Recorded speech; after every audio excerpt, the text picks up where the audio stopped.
You're What up, though? What's up? Okay, it's almost. Have we started yet? Did we start yet? Um, no, I don't think so. I'm not even playing with Twitter today. Like, they gotta stop kicking me out, man. You with the shits. Like, There we go. I'm mute all of us. Me. I'll do this shit.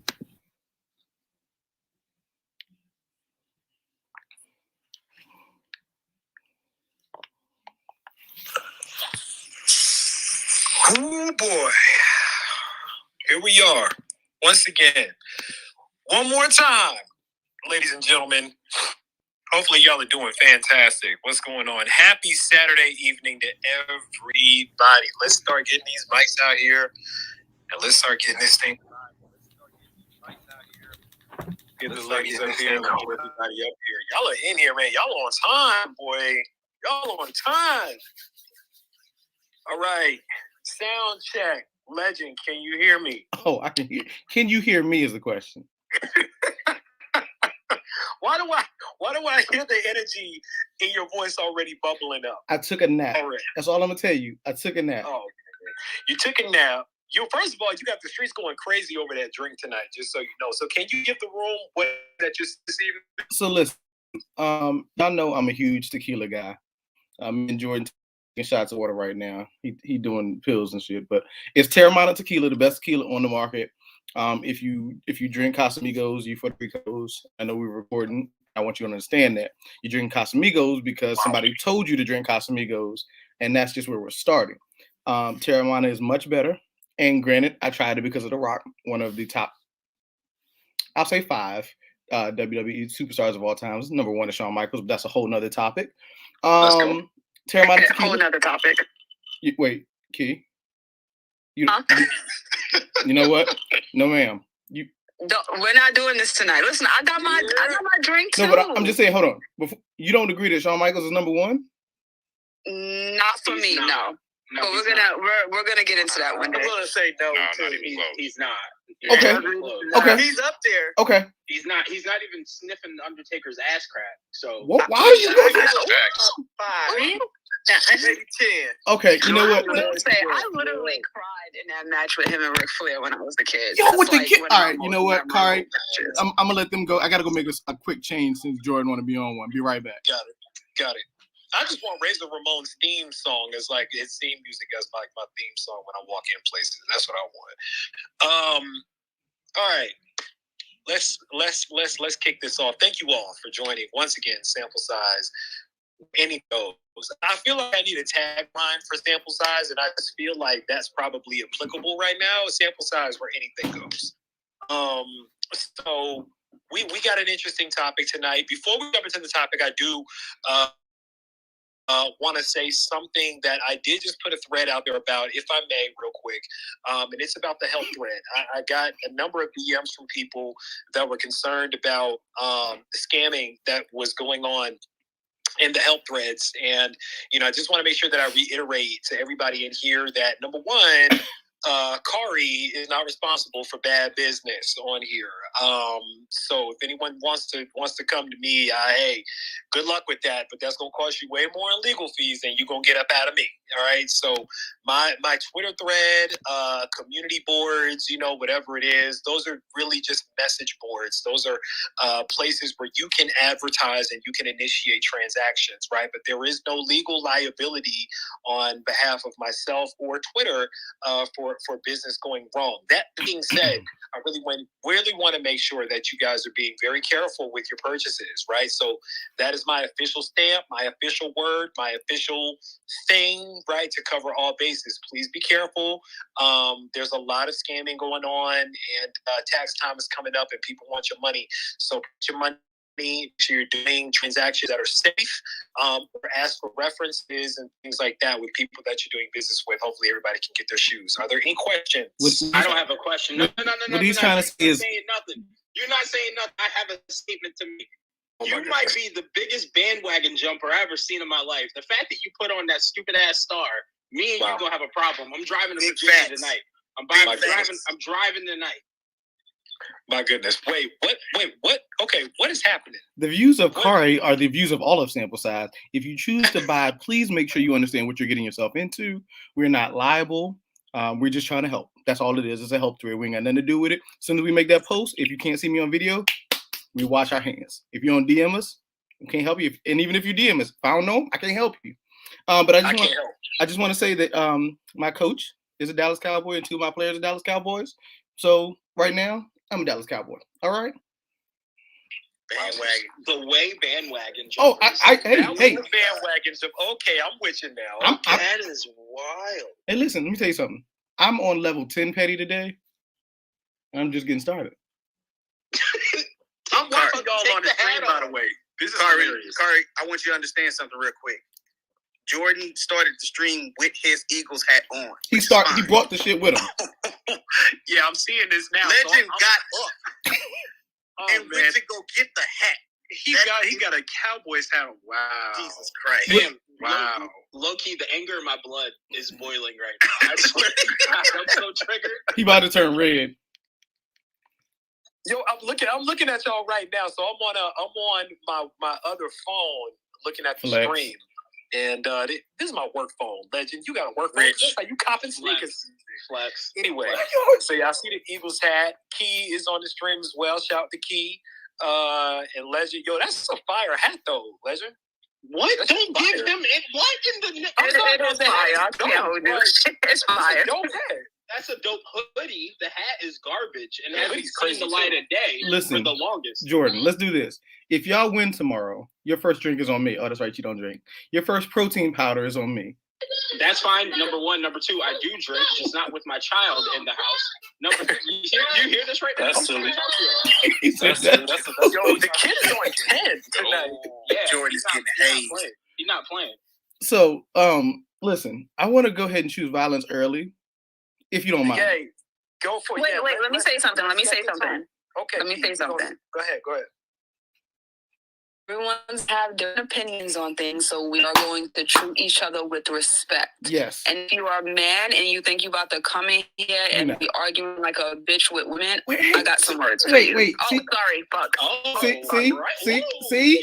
Sorry. Start over. Is that how you talk? Start over, Key. Start over. I'm sorry. We're going to be respectful, you dumbass motherfucker. Oh, In the door. On a serious note, we all have to respect each other regardless of our opinions. And yeah, now we can start it off. all right. So here's the situation. You can tell by what we named this. There's a lot of things going on right now. I don't know if it's retrograde. I don't know what's happening right now. But it really feels like day one of retrograde. There was a lot of sadness on the timeline. And, here in Sample Size, sometimes we have family forums. We have these conversations to get to the bottom of things. So we called this one the OG Gatekeepers because there's been a lot of tension between, sneaker enthusiasts, sneakerheads, sneaker whatever you want to call them, of yesteryear that have been around for the last 20 plus, 25 plus years, collecting, circling East Bay catalogs, things like that. And it seems like there's been this overarching entitlement, right? That they are the end all be all, the gatekeepers, as it were, that their approval is required in order for a sneaker to be hot, or in order for somebody to be deemed a sneakerhead. What is a sneakerhead? Who is the gatekeeper? Who determines what the ramifications are, the qualifications are to be that? So tonight we're here to discuss where we went wrong, right? Like, what's the problem, here between different generations of sneakerheads? Legend, I think, has some things he wants to kick off. I sure the fuck do. So we're going to go to Legend. We're going to go to Jordan. We're going to go to Nate. We're going to go to Jay Wise. And then we're going to go to Dino. And shit, man, these hands. Hey, real. Oh, my God. Okay, Legend, just go. Real shit. I don't think I've ever seen hands go up this fast. So many hands going up. So, Legend, go ahead. And the chat is lit already. So look, I'm going to start it out real simple. Because I need you all, and when I say you all, I mean the sneaker community, to explain two things to me first and foremost. Number one, who in the entire fuck, respectfully, am I paying dues to for this sneaker shit? That's question number one. Question number two is, why is it you weren't there, you weren't outside, you didn't have this win that's so flexitory? I'm gonna make up a word today in the sneaker community. I'm gonna give you a personal story about me under 2 minutes because we're gonna play the wrap it up music tonight. I was into sneakers. Guess what? I lived in a single parent household. My mama used to be the mama to be like, oh, it's the same damn thing.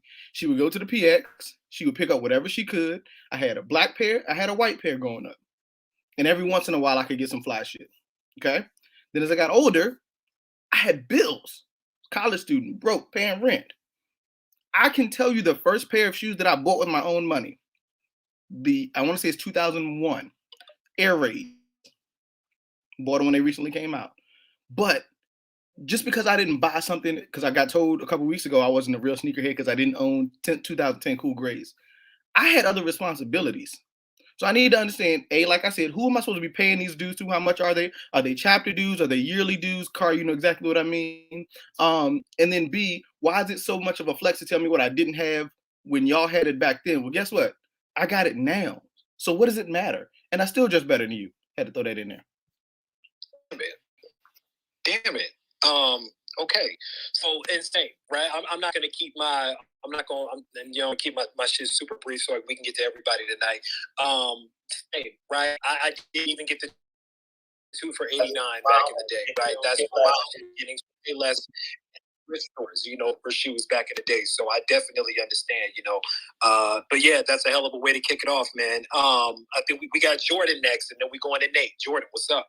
I don't even remember what I was going to say, to be honest. Damn it.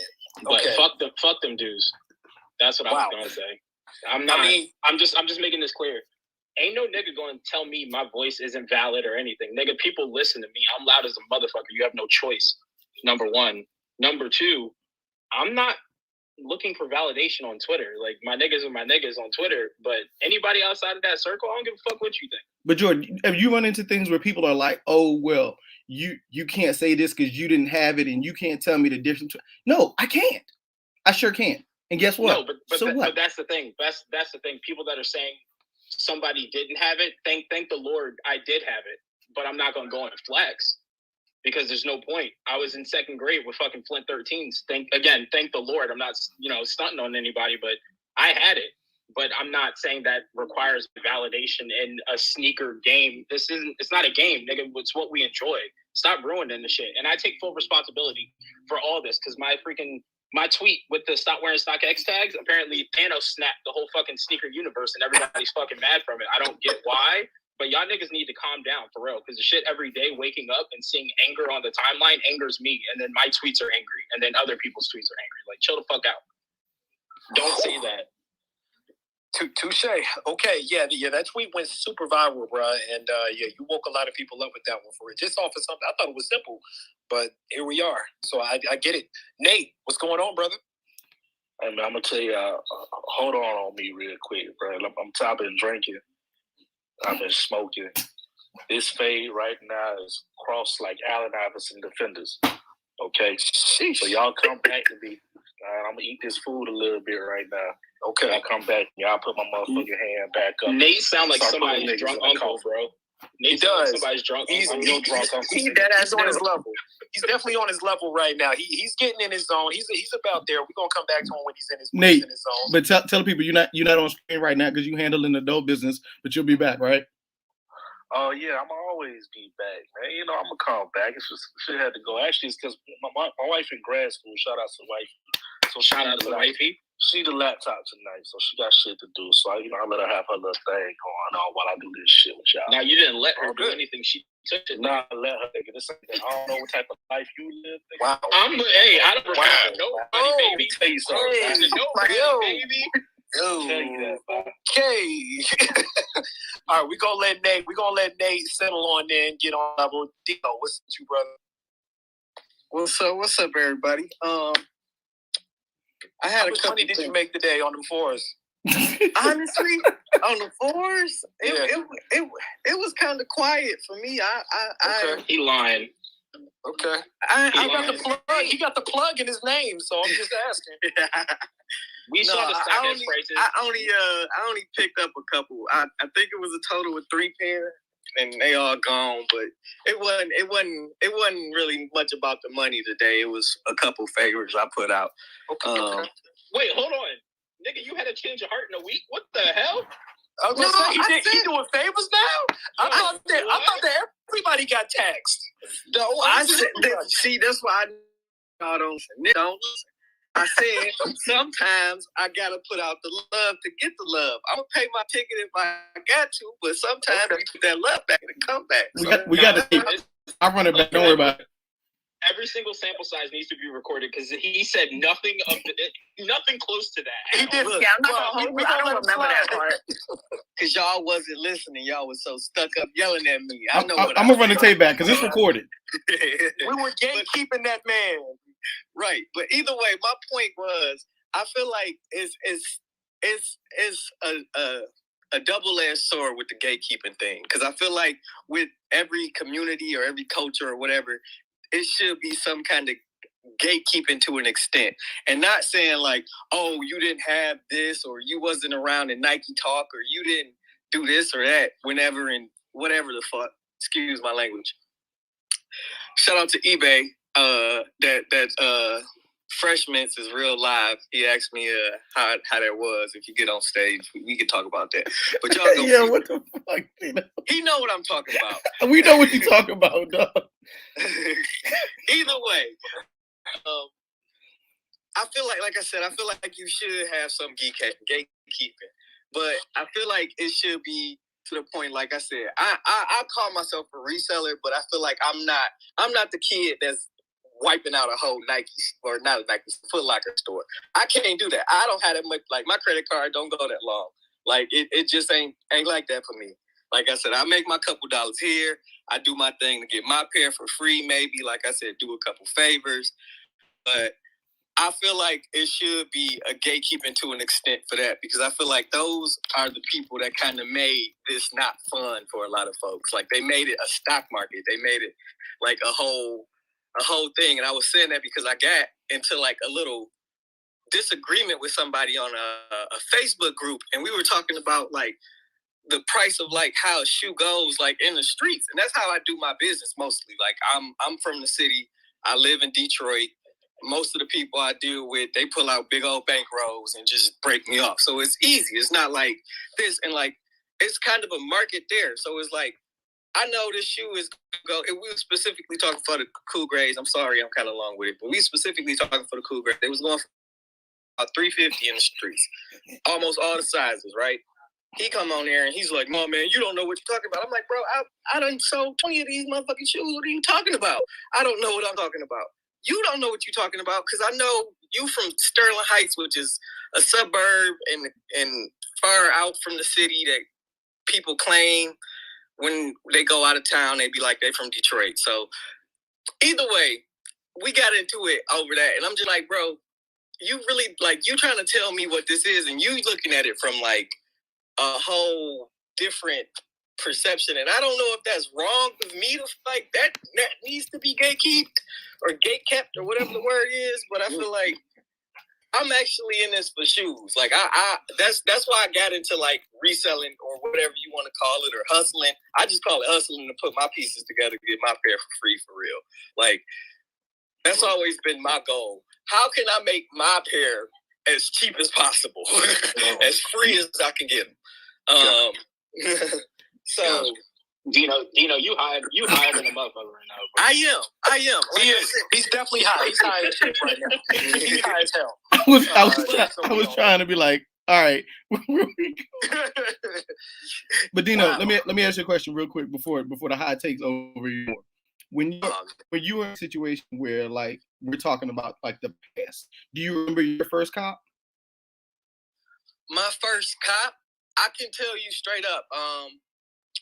I low key kind of started my whole collection back over in 2012. 2012. So, okay. I could tell you it was the Olive Nines. Got you. That was like my first cop to get my whole collection back started over from So let's just say your collection, we'll just use 2012 as a beginning. Do you feel like when you're having conversation with somebody who started, quote unquote, started before 2012, that they're more important than you, or no? No. Okay. That's all I want. I can't say that. What I feel like is more important is how you actually feel about these sneakers. Like, what do you feel about the sneakers? Are you just looking at the sneakers as like an investment, or do you like care about these damn shoes? Like, do you think they fly? Do you care about the design? Like, not saying that what makes you a sneakerhead wholeheartedly, but I feel like that's kind of what most of the people on this platform got into it for. Like, we like shoes. Like, oh, we think they fly. Whatever reason we got back to it, it just goes back to we like shoes, you know? And it's like some people, like I said, they look at them as like, oh, I'm going to buy this shoe. I know I make this much off of it. Or I'm going to buy a whole Foot Locker store and sit on them for 7 months and watch the price go up or whatever. And I feel like that's where like the line should be drawn. Like, why did you buy this damn shoe? Okay. No, that's a fair take. That's a fair take. We can get into, because reselling, gatekeeping and reselling, tends to have a bit of a different dynamic versus, gatekeeping just in culture as a whole. But I like where you're going with that. We're going to stick a pin in that. We're going to get to the rest of the hands. We got mad hands up right now. So in order, I'm trying to keep up with the order. So next I got JY, then I got Nita, then I got John. And then we're going to go from there. Then you got Key, then you got Beetlejuice, because Beetlejuice on some shit. So we're going to make him. Yeah. So yeah, go ahead. Yeah, Beetlejuice. Okay, so yeah, it's on you, Jay. What's good? Good night, brother. Yo, good night, everyone. Good night. Good night. Minus freezing my black ass. Minus 13 degrees with the wind chill. Minus 20. I'll tell you guys, like, I'm in the same boat with Legend. Like, I started around 2001. My first pair were a pair of Olympic 7s. Try to get them legit check, because at that time we didn't have legit check back in the days. So after that, now I got my next free pair was a pair of red and white Jordan 18s.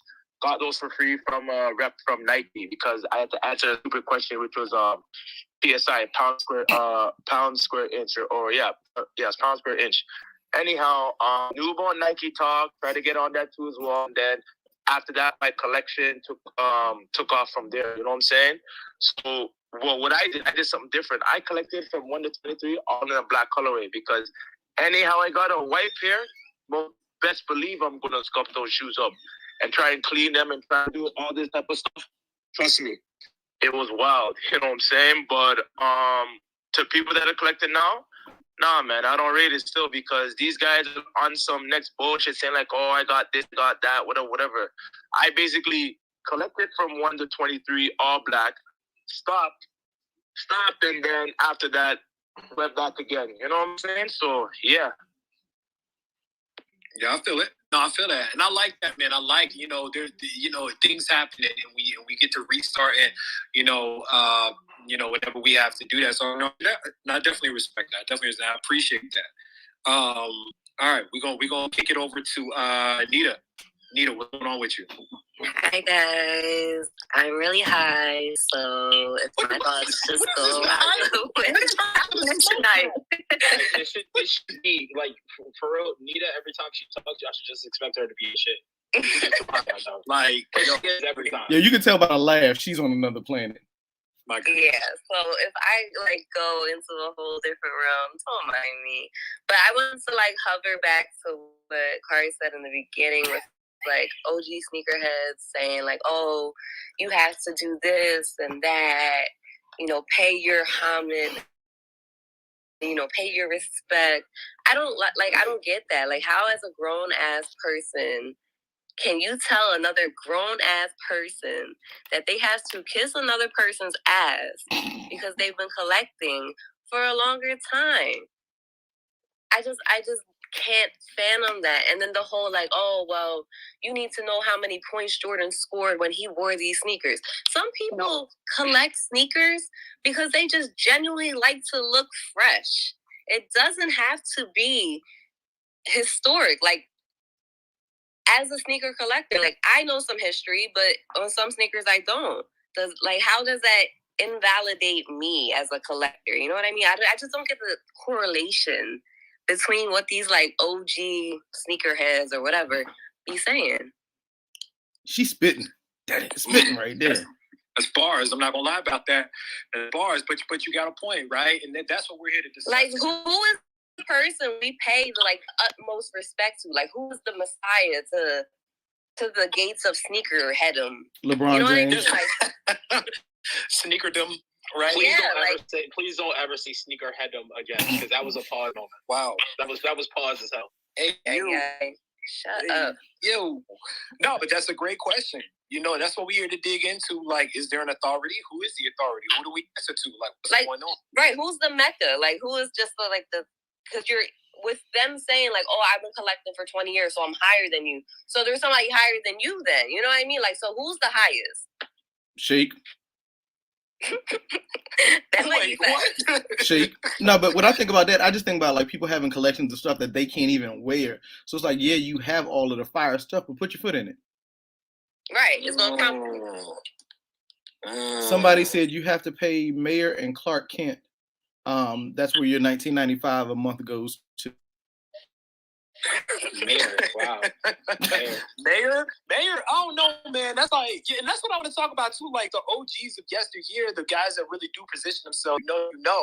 You're Ben Ballers. You know, and people like that, like yeah, they don't.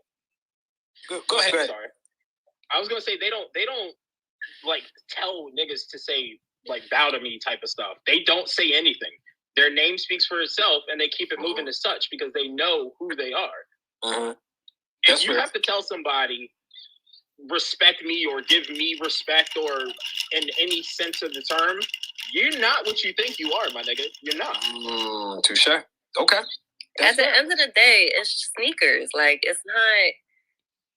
Right. I can't see myself like kissing no one's ass over sneakers. I feel it. No, I definitely feel that, and I think a lot of us are in agreement about that. All right, John, what's going on with you, brother?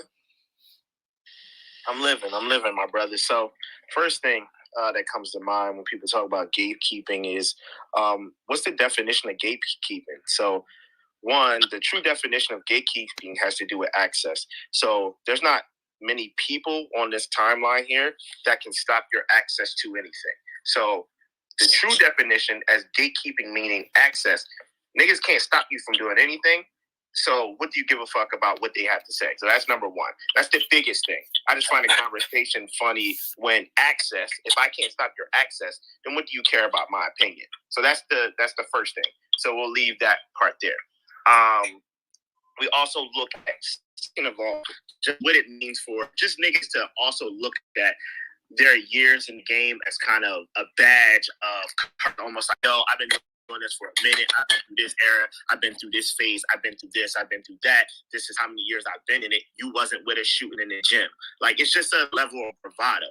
Nothing that shouldn't bother you, shouldn't matter. Niggas gonna talk their shit forever. I was outside, we camped out, we did this, we did that. We love this. This is a badge of honor. This is our badge of honor. The same way your OG used to say way back in the day, we used to have to walk 5 miles to school. You niggas get to take the bus. Same thing. So again, not something really for you to super think about. I think when you think about paying dues, which is the last portion that I'll speak to, paying dues for me is more so you paying dues to the game itself. You having the accomplishments, you having the knowledge, you having a bit of a collection, you having the wins that allow the bravado that you speak to match your resume. I really don't. There is no real gatekeeper. You can say whatever the fuck you want to say. You have whatever shoes you want to do, but there's a bravado in certain voices that are trying to break into a game that they really don't know much about. I see a lot of talking that is complete ignorance from people who have zero clue about how the game works in major markets, how the game just works, period, as a whole. And they don't say it as if, hey, I want to learn how does this work, or this is my opinion. They say it as, this is what is happening. And I think that sometimes the thought of you paying your dues means that the bravado in your voice and the finality in the words that you're saying don't match the resume of where you come from or what you have accomplished. So that's where the bravado comes from. But two, this is Twitter. Twitter is the place that was built on debate, argument, people jumping in people's shit, people writing trending topics, people talking about what other people are talking about. Someone's always going to have something to say. I can give a shit what anyone has to say personally, and it just really doesn't matter to me enough for it to even be a topic, gatekeeping or otherwise. But I think gatekeeping has to do with access. And I know a lot of people that talk heavy shit that have given Black people so much access that they would not have gotten if it wasn't for that person. My guy Shake, I will say, Shake to me can say almost anything he wants to about rap music. We argue all the time about rap music. But at the end of the day, I got to always take a step back and be like, yo, Shake was there. He has the connection. He has the accomplishments. So even though I have my opinion, I'm going to listen to what he has to say, and maybe I'll take a little bit of the bravado out of my voice because I wasn't there. I will forever take Michael Jordan's opinion over Craig Elo's opinion. You know why? Because the stature of Michael Jordan's voice is more important than Craig Elo. That's life. There's going to be a hierarchy of voices. Some people are going to be more important. The CEO of Foot Locker is going to be more important than the CEO of Shoe Palace based on a myriad of factors. That's just life. Shit, my dad's voice was always stronger than my mom's voice. That's just life. This is how life is. And you're going to have to realize what level that you're at and how to get to the next level. But I think that there's a lot of bravado that gets thrown around from people who are trying to break in. And sometimes I just don't see how that matches their resume. And that's what I mean by dues and things like that. John, can I ask you a question? Because I think you make super valid points on every single thing that you brought up. So I don't even want to my retort to you is not to say that everything that you just said wasn't valid. Question number one, when we speak about like the camp house and all of that stuff, that's something I respect. I didn't do because I was at work at that point and I couldn't afford those things. Would I do that now as a grown adult? No. So I feel like that shouldn't take away from who I am and my voice. The other side of it is with a voice, rather small or large, you have to speak with a certain level of bravado to be heard. So you can't come in there whispering and saying, hey, well, I like this Jordan. I think that this one's pretty cool. No, you have to say this Jordan 1 is the best Jordan 1 I've seen in my fucking life. And this is why. So that somebody has the ability to catch an eye like you to say, well, no, that's not how I feel. Because if I didn't say it with so much bravado, you wouldn't even listen to it to begin with. Yeah, so Legend, I'll jump into that real quick. So first thing, I hate to say that even when I look at Atmos' sneaker club, which I think is cool, but sometimes I feel like is a gatekeeping where how can I build a collection with a shoe from Atmos when I'm required to do a game that requires me to have a collection. So I personally don't like to feel like a person has to have certain shoes to be important in the game or have a collection or be labeled a sneakerhead. I think that for me, as a sneakerhead who has a fuck ton of sneakers, it's cool for me because I get to pull my shoes off the wall and say, hey, I have all these. But I feel bad for the kids who's like, oh, damn, like I only got one of them shoes. How am I ever going to get this shoe? So then in the next one, I can win the next one. There's never a place for me there. So, that's kind of one thing. So I don't like the whole like, hey, you have to have this shoe or you have to have XYZ, you have to have done XYZ to be called a sneakerhead. That's one thing. Number two, I will never tell a nigga his opinion on a sneaker isn't valid based on where his resume. That's a totally different thing. I'm talking about just opinions on the game as a whole, opinions on things that people believe are happening that aren't happening. I've been in various sneaker line where niggas have said, this is what's happening in that stock room right now. It was wrong as shit. Okay, yeah. That makes sense. I'm just talking about like the opinion-based thing. Your opinion on the sneaker, like my opinion on the Jordan 13 that everyone jumped down my throat for, it didn't bother me because I'm going to still feel the same way. This is my opinion on the 13. I'm not saying you shouldn't like the 13 or whatever the case may be. I'm just going to say this shoe is like this shoe. I think the game is built on this type of shit. And if you like that shit or not, I would never tell a nigga like, yo, you shouldn't have that opinion on the sneaker that you're about to put on your foot because you haven't been in the game long enough. Nah, that's not the case. I'm talking about more higher order sneaker things other than aesthetics of a shoe. Okay. What you like is what you like. You talking that high level corporate stuff that people don't have the opportunity to know unless they're in it. Am I understanding that correctly? No, 100%. Like, yo, Okay. this is going on at that store, and this owner is this, and this is that.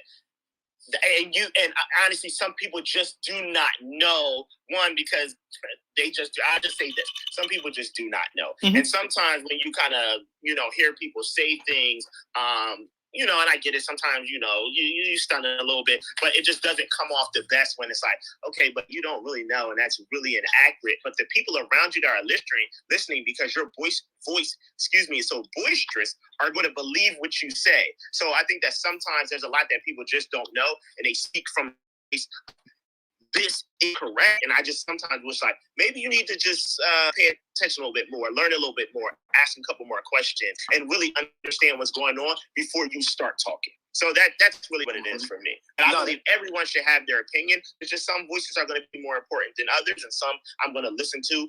Again, like Shake, I'm going to listen to. And I'll wrap this up real quick. A person like Card, and we can talk about clout and followers. Followers are important to the sneaker game. They're very important to the business market of the sneaker game. Kari has 10,000 followers on this platform, and I don't know how many he has on other platforms. Following equals power. Following of Donald Trump equals power. So these are the things that are important.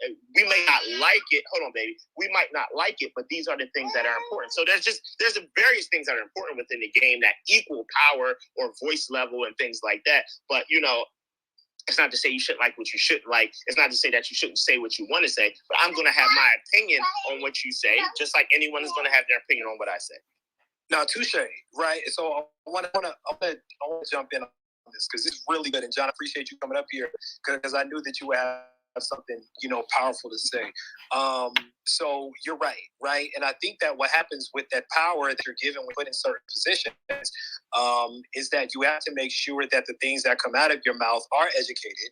On the YouTube circuit, right? I look at that, and that's exactly where my mind went when I heard you saying what you were saying. People on YouTube are wrong constantly, but they're very loud and they're very boisterous with what they say, and people follow that. And so what I see happening a lot of times is people getting disappointed with the wrong information that they're constantly being fed. Here's how to cop. Here's secrets of sneakers. Here's how to do this, blah, blah, blah, blah. And people, it actually is bringing down the morale of this thing that we love. So I do agree that there is a responsibility that comes with, whatever you're trying to achieve out here. Now, I also have a DM directly from Atmos that I also wanted to share as well, talking about Collectors Club. So that DM says, only 4 Atmos Collectors Club series asked to show sneakers. The rest were story-based or asked for some type of creativeness. Joe Fresh Goods, Travis Scott, the Mummy Duncan are our inaugural Collectors Club, Salehi and New Balance, just to name a few. So they hear what people like John are saying. And just so everybody knows, full transparency, Atmos and I are currently talking about them coming in to do a sample size because I want to talk directly with Atmos about the Collectors Club. So we've been talking a lot behind the scenes, and John, I'd like for you to be in that building as well, and anybody else be in that building. And Carl, let me just say this about Atmos Collectors Club really quick. One, they're my workers, so that's number one. So it's not, if it was that bad, I would reach out to the person that runs it. It's not that bad. They're my co-workers. So that's one thing. And I just think that it's not to say that it's just a bad thing overall. I just felt like when I first looked at the sneaker thing, I was just like, damn, if some of the little homies who really wanted to shoot, wanted to participate, they really couldn't. And then I just kind of felt bad about that. But other than that, I think the creative shit, the drawing pictures, I think all that is dope. I just sometimes don't like the bingo for the big shoes because then it's like, damn, they'll never be able to get it. But that's what I mean, right? Is the bingo, right? Because the bingo was what had a lot of people like, oh shit, I don't have these shoes. But that was their whole point. Their whole point was you don't have to have it for bingo. They were like, just get creative with the bingo, right? Like figure it out and get and stretch your imagination with the bingo, But it does feel like gatekeeping, and that's why want to know, is a level of gatekeeping needed out here? Like, is it needed? And so in regard to what you said about the the spillage of wrong information, I get that side of it. I get, you need somebody who's a trusted source that knows what's happening on the inside to make sure that people are on the right path of thought. And if that's gatekeeping, then damn it, maybe I'm a proponent of gatekeeping as well, and I didn't realize that I was. So I appreciate those words because that's actually helping me see things from a different perspective. I want to get to the hands. This is good conversation, and I appreciate that. So we are at Keely, then we are at Beetlejuice, then we are going to Chef. I don't know if Nate is still on a giraffe yet. I definitely want to see what Sam got to say. So we're gonna go after Chef. If Nate's not ready, we're gonna go to Sam, and then we're gonna go to Deezy. Hey guys, dang, I kind of lost my thought, but let me see if I'm back. I think it's a very thin line between gatekeeping and just calling out bullshit, right? I think that there are people that gatekeep in the community, like the guy Nita was arguing with, for example. But then there are other people that have been in the game for a long time. And how do I explain it? Like, it's not really gatekeeping. Like, if I say something like, oh, niggas wasn't on Jordan 2s, that's not me gatekeeping. That's a fucking fact. And I think people think about that and they're like, oh, well, I can't like Jordan 2s or blah, blah, blah. I'm not saying that. I'm telling you a fact that Jordan 2 was the least most popular model for fucking ever. And then all of a sudden, you know, Virgil, rest in peace, do a collab. Now everybody want to be on it. That's not gatekeeping. It's a fact. So I think it's a very thin line between gatekeeping and, you know, actually just calling out bullshit. And I think we all know that there's a lot of people in this game now that don't really have a passion for sneakers. I personally don't care if you started collecting like yesterday. As long as you have a passion for sneakers and like you really like this shit and you really love this shit, it's okay with me. So that's kind of how, like, you know, I feel about things or whatever. And one thing about me, no nigga could gatekeep me at all. Fact. Like, because at the end of the day, like, you know, I'm on the younger side. I'm only 27, but a lot of the pairs that I have, which are older, they were from like, what, 2004, 2005? Nigga, I was in 4th and 5th grade. But that doesn't mean I don't know about the sneaker. But you're not about to gatekeep me. I know that shit because I know my shit at the end of the day. Yeah, and that's so, you know, deal with that a lot, I'm sure. I do deal with it a lot. And it's like, excuse me, and being a woman in sneakers on top of that, because niggas already think we don't know shit. They just think, oh, your boyfriend must have bought you shoes, or, you know, like some man got me into it. No, nigga, this is me. Like, what? Frank fan. But what happened to just being, and I hate to say it like this, unable to buy? I'm telling y'all now, don't let this shit behind you fool me. I didn't have it. I knew what I wanted, but I couldn't afford it. Mm-hmm. Preach. I was circling like, magazine. I think that's what fails to be talked about a lot is, yo, you're right. I wasn't on Jordan 2s. I had one pair. They were too big. I sold them. I never went back. I thought they were dope, but just they didn't come out in the lineage since I've been collecting. Also, I just didn't have it. So everything that I bought when I got money as an adult is from then. So that's another side of it. But touche. No, that's real key. Who we got? We got Beetlejuice up next. Hold on, real quick. Hold on, real quick. For any of the dudes in here, if we see you arguing with a female, we are going to check you because y'all are wild. Y'all are mad disrespectful. I don't care whoever is not in here and this is recorded. I don't care if you're watching YouTube or watching this on playback. Don't be a bitch nigga. Please don't. Stop arguing with these ladies. They know more than you, for real. But Jordan, what's funny is they're killing us. They're killing us, but the other side of it is when we jump in, we're probably saving you. Because I'm telling you, I've known Key from this sneaker shit. Me and her are close, we DM every once in a while. But the other side of it is, if she gets going, she's gonna hurt your feelings, and then you're gonna resort to calling names. Like I'm jumping in right now because I know Jerlisa, I know Key, I'm getting to know Sam, I'm getting to know Nita. They don't care about your feelings, so I'm telling you, hey dog, relax before they humble you. So that's another side of it. And also, if we're talking to them and you don't agree with it, mind your freaking business. It is pretty easy just to keep scrolling. Don't say women will never be happy. Don't say Nike's been catering to them. Cater to these nuts and keep it moving. That's all you got to do. Catering to them. For real. Twitter, my boy. This is what this shit built on. This shit is built on converse. Twitter is a large chat room. This is what this shit is built on. You got to understand, niggas jump in conversation. It's what you do Twitter. John, let me tell you what I don't agree with and I don't understand in life. Racism, sexism, and just bullshit, for real. So, no, I mean, that's a different story. No. I'm not advocating for that. That's a different story. You just advocated for it. That's why I'm mad now. I'm not advocating for any of those things. What I'm saying to you is that if a nigga sees you say something on Twitter, niggas comment on it. No, that's just if I say Nike needs to do better, if I say Nike needs to do better with catering to women, don't say women will never be happy because you're gonna get a fuck you and a. Oh, that's right. Yeah, that's what he's saying. When you take it out, when you take it out of the context of our conversation, and like I said, you go to women or you go to races or you go to sexual orientation. Like that's where we're saying we jump in because now we're not talking about sneakers anymore. Now you've lost the argument. You want to be disrespectful. It's like an argument between dudes when we going back and forth and somebody laughs too hard and you go, "Oh, I know you ain't laughing," because blah blah blah. That's what we're talking about when it goes outside. I get disrespect. We're on disrespect. I totally get that.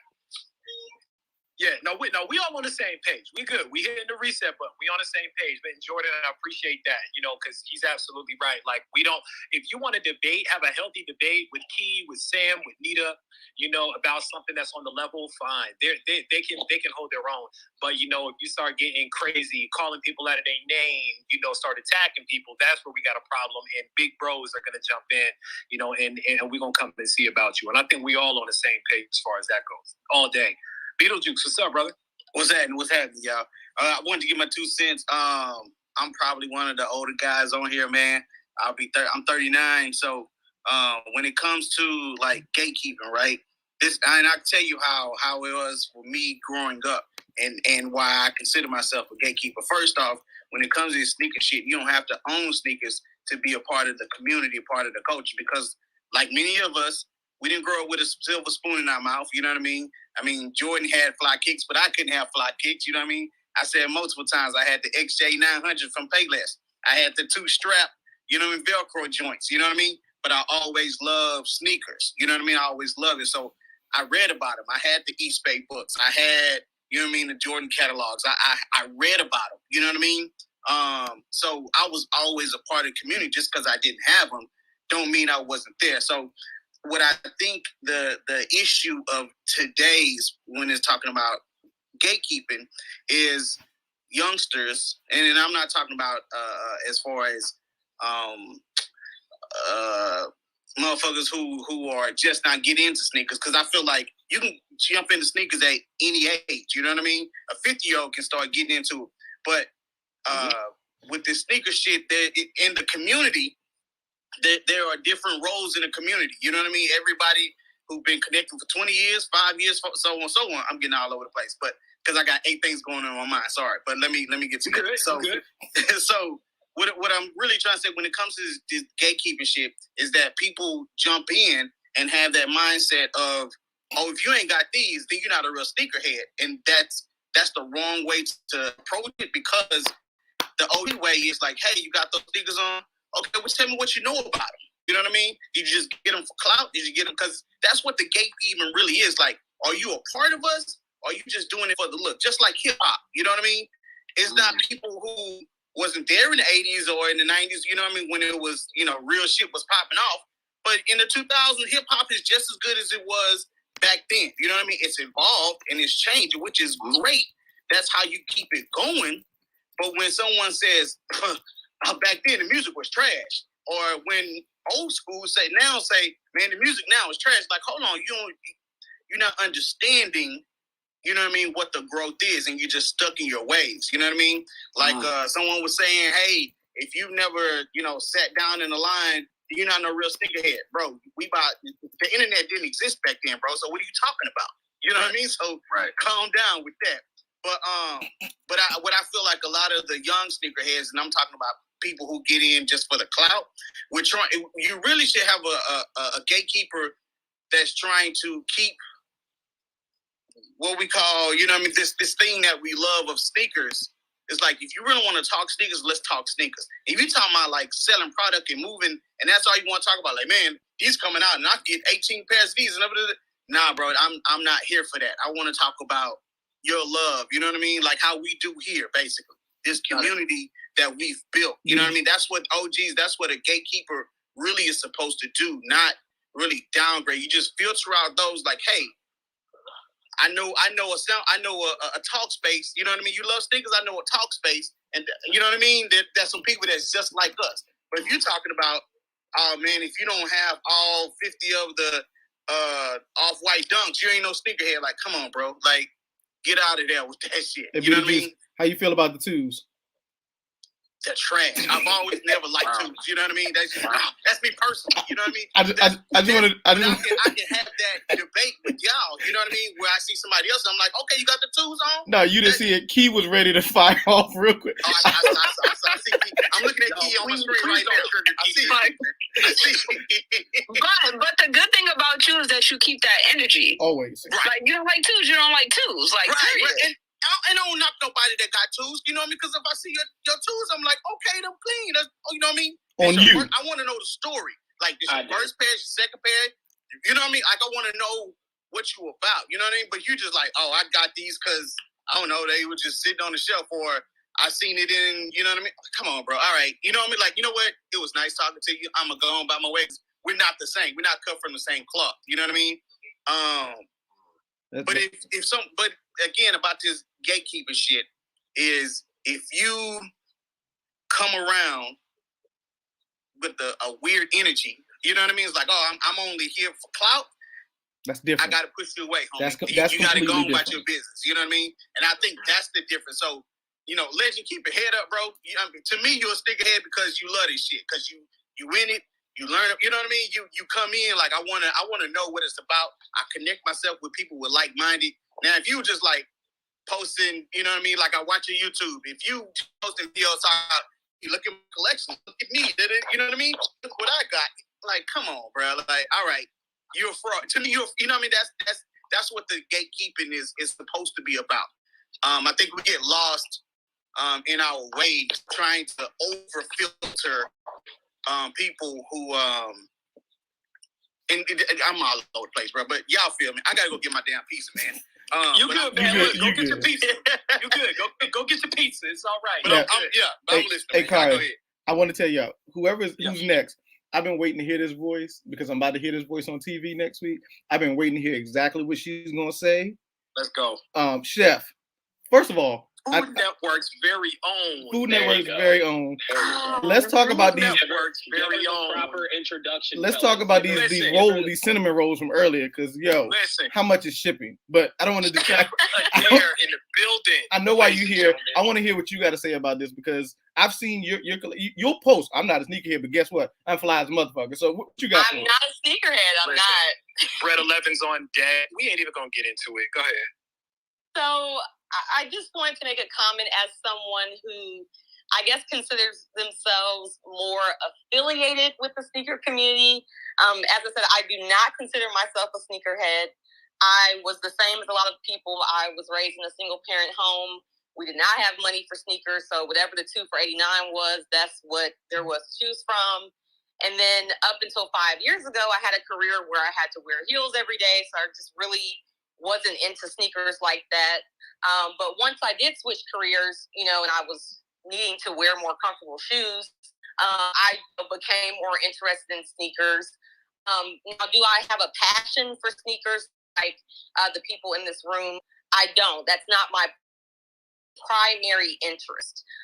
But I respect the people who do, and I love that about the sneaker community, how passionate you guys are about sneakers, about the story behind sneakers, and about people respecting sneakers. So I think that's amazing. But there are people like me who are just casually interested in sneakers. Now, would I ever try to debate with Legend or Mr. Unloved about a sneaker? Absolutely not. That's not my place. I don't have the knowledge to do that. But does that mean that people like me are not part of the community? Because at its core, the definition of community is just a group of people who share a characteristic in common. We are interested in sneakers. So on a broad level, that makes people in that category part of the community. But there's also a definition of community that says there's a group of people who actually feel fellowship with each other because they share common attitudes and opinions.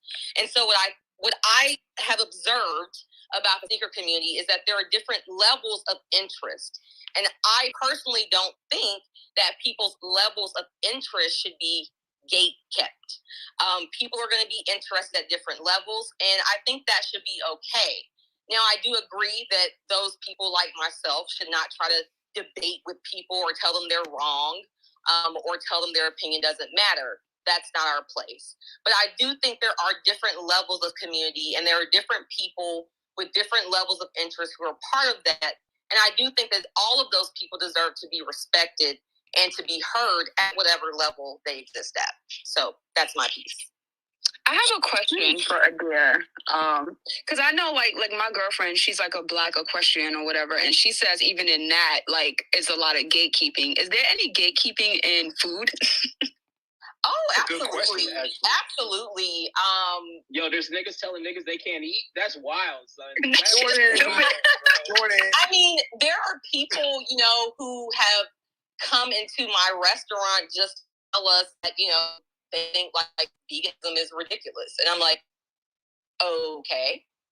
So you could just go eat somewhere else.